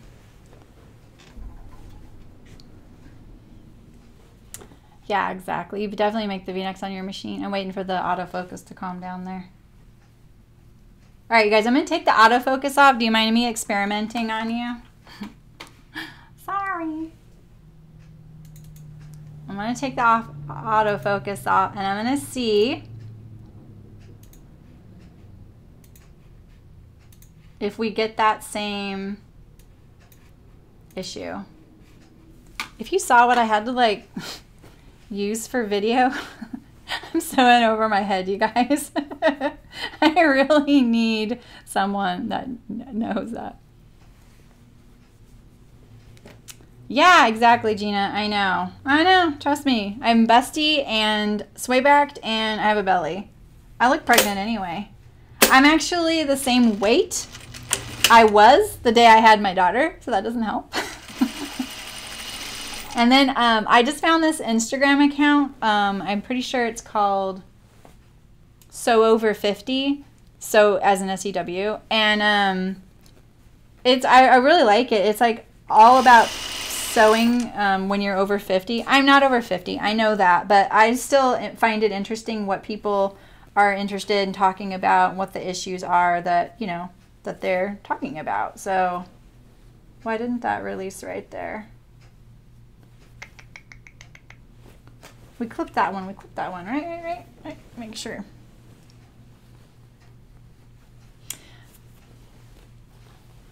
The sway back is just the way my body is. I just kind of recently figured out that that is what makes some of my things fit the way they do. Like fabric will pool right there at the waist, at the center back waist, because my hips are pushed forward a little bit. It doesn't look like it from the front, and it kind of does from the side view of me, but because I also, and it probably is pushing my belly out a little more, and that's probably why I have a bigger belly than I realize, I think, is because my back is, it's not arched. It's just canted forward. My hips are canted forward more, I think. I mean, I don't know. I have to look into it because it's actually a term I'd heard people talking about in home sewing, and I was like, huh, I don't know what that is. And then I realized that that is indeed me, you know, like that is what I deal with fitting, is all my fabric pools at the back. And so I tend to need to wear things that are at the waist or a little higher, or I need to put a waist seam there, because things that are solid on the back for me, they fit great on the front, but in the back it looks like I have all this extra fabric right there. Like it's really bad. And it looks like I need a sideways dart. That's what I really need. I need like the back waist and the lower back and like the upper skirt or pants need to be shortened for me. So my pants all bagged out when they were high-waisted pants in the 80s. See, so I did clip that. What did I do, guys? Do I really do need to like flip that? I'm sewing this in the clunkiest way possible, I know. Oh no, it's fine, it's fine. Why did that not look fine? I thought I figured it out. All right. Okay. Yeah, sewing French seams with ironing is way better. You'll get a much nicer result. What are you stuck on? Oh, my machine got stuck on a seam there. It's probably going to create a problem for me. Yeah, French seams will look good if you iron them first, especially regular seams. Like pockets are a little trickier, but this would be way easier to sew if I had ironed it. I wouldn't have been able to open up the seam allowance, but that wouldn't have been fine, but been in a as important. And these are going to be inside. You know, only my hands are going to see these. But I still would like it to lay as flat as possible under my garment. At least the Charlie Caftan's pretty billowy. If this were a smoother garment, I wouldn't have messed around. I would have ironed this and made sure that it was going to be nice and flat if it were really close to the body, because I don't want my pockets to show on the outside unless they're meant to.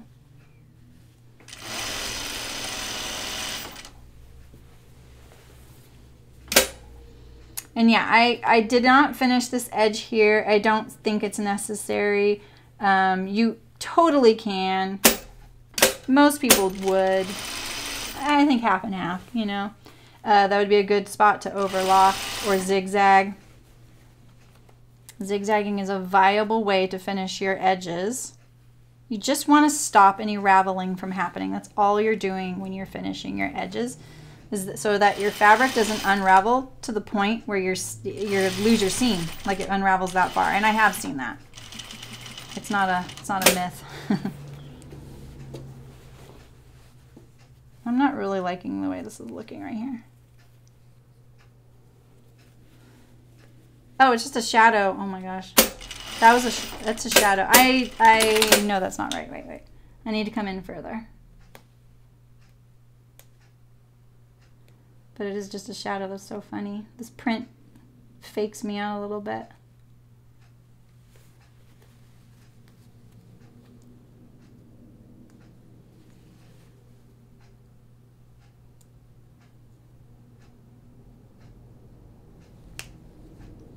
My stitches got really close together right there because it got a little hung up.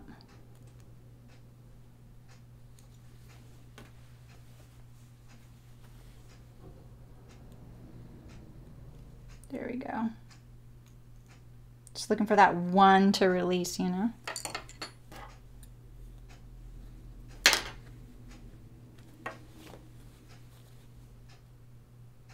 Too small stitches.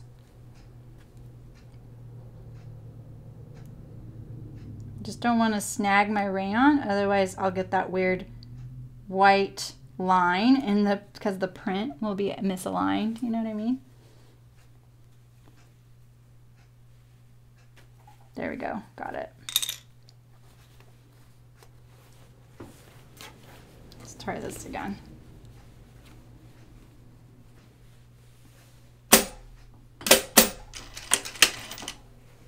So yeah, I need to go past where my seam is going to be. See, that's when I press too hard on my...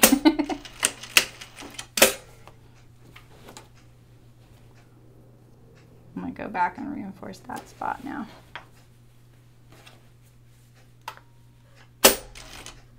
I feel like I'm not catching it in, but you know why? There's just no seam edge there. That's why it's already clean finished.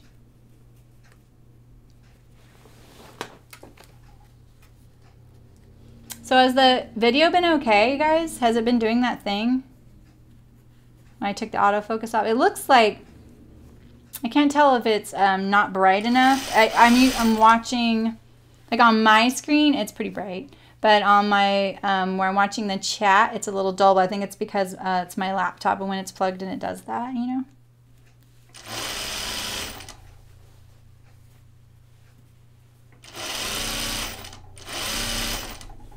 Okay, guys, I'm gonna stop this a little bit away from my vent, and we're gonna do the vent together.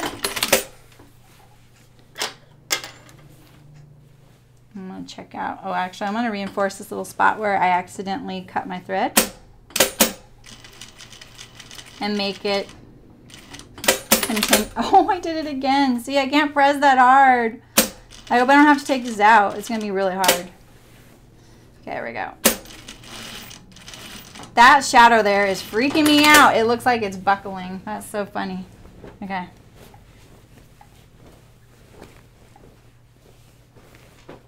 Okay, good.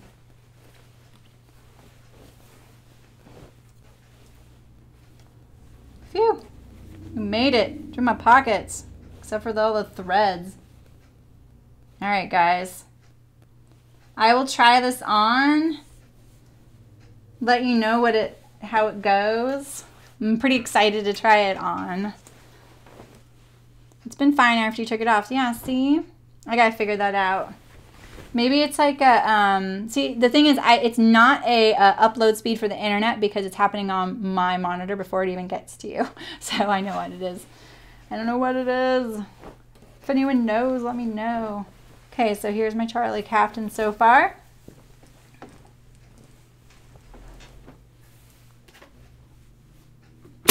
It's not buckling there. Oh no, it's not. It's like wants to still, huh? Woohoo! Pretty good, huh? Oh, see, it's starting again. Oh well. It was good while it lasted. All right, guys, thanks for tuning in. I know it was a little bit longer and a little bit of a slog at times, but we're back on track with some new projects next week. Hopefully I'll figure out this video thing, and we won't have any more issues, and I'll be uploading a few more short videos. So thanks, guys. I will see you soon. Most likely Tuesday, definitely Thursday and Saturday next week. And I'm trying to launch my fall fabrics for chicken boots, so I've got a lot of production sewing on my plate, and I may need to knuckle down and focus. So, all right, guys, thanks for tuning in. I'll talk to you later, and please leave a like and subscribe, and, you know, feel free to let me know what you want to see, and thanks again. Bye. Have a great weekend.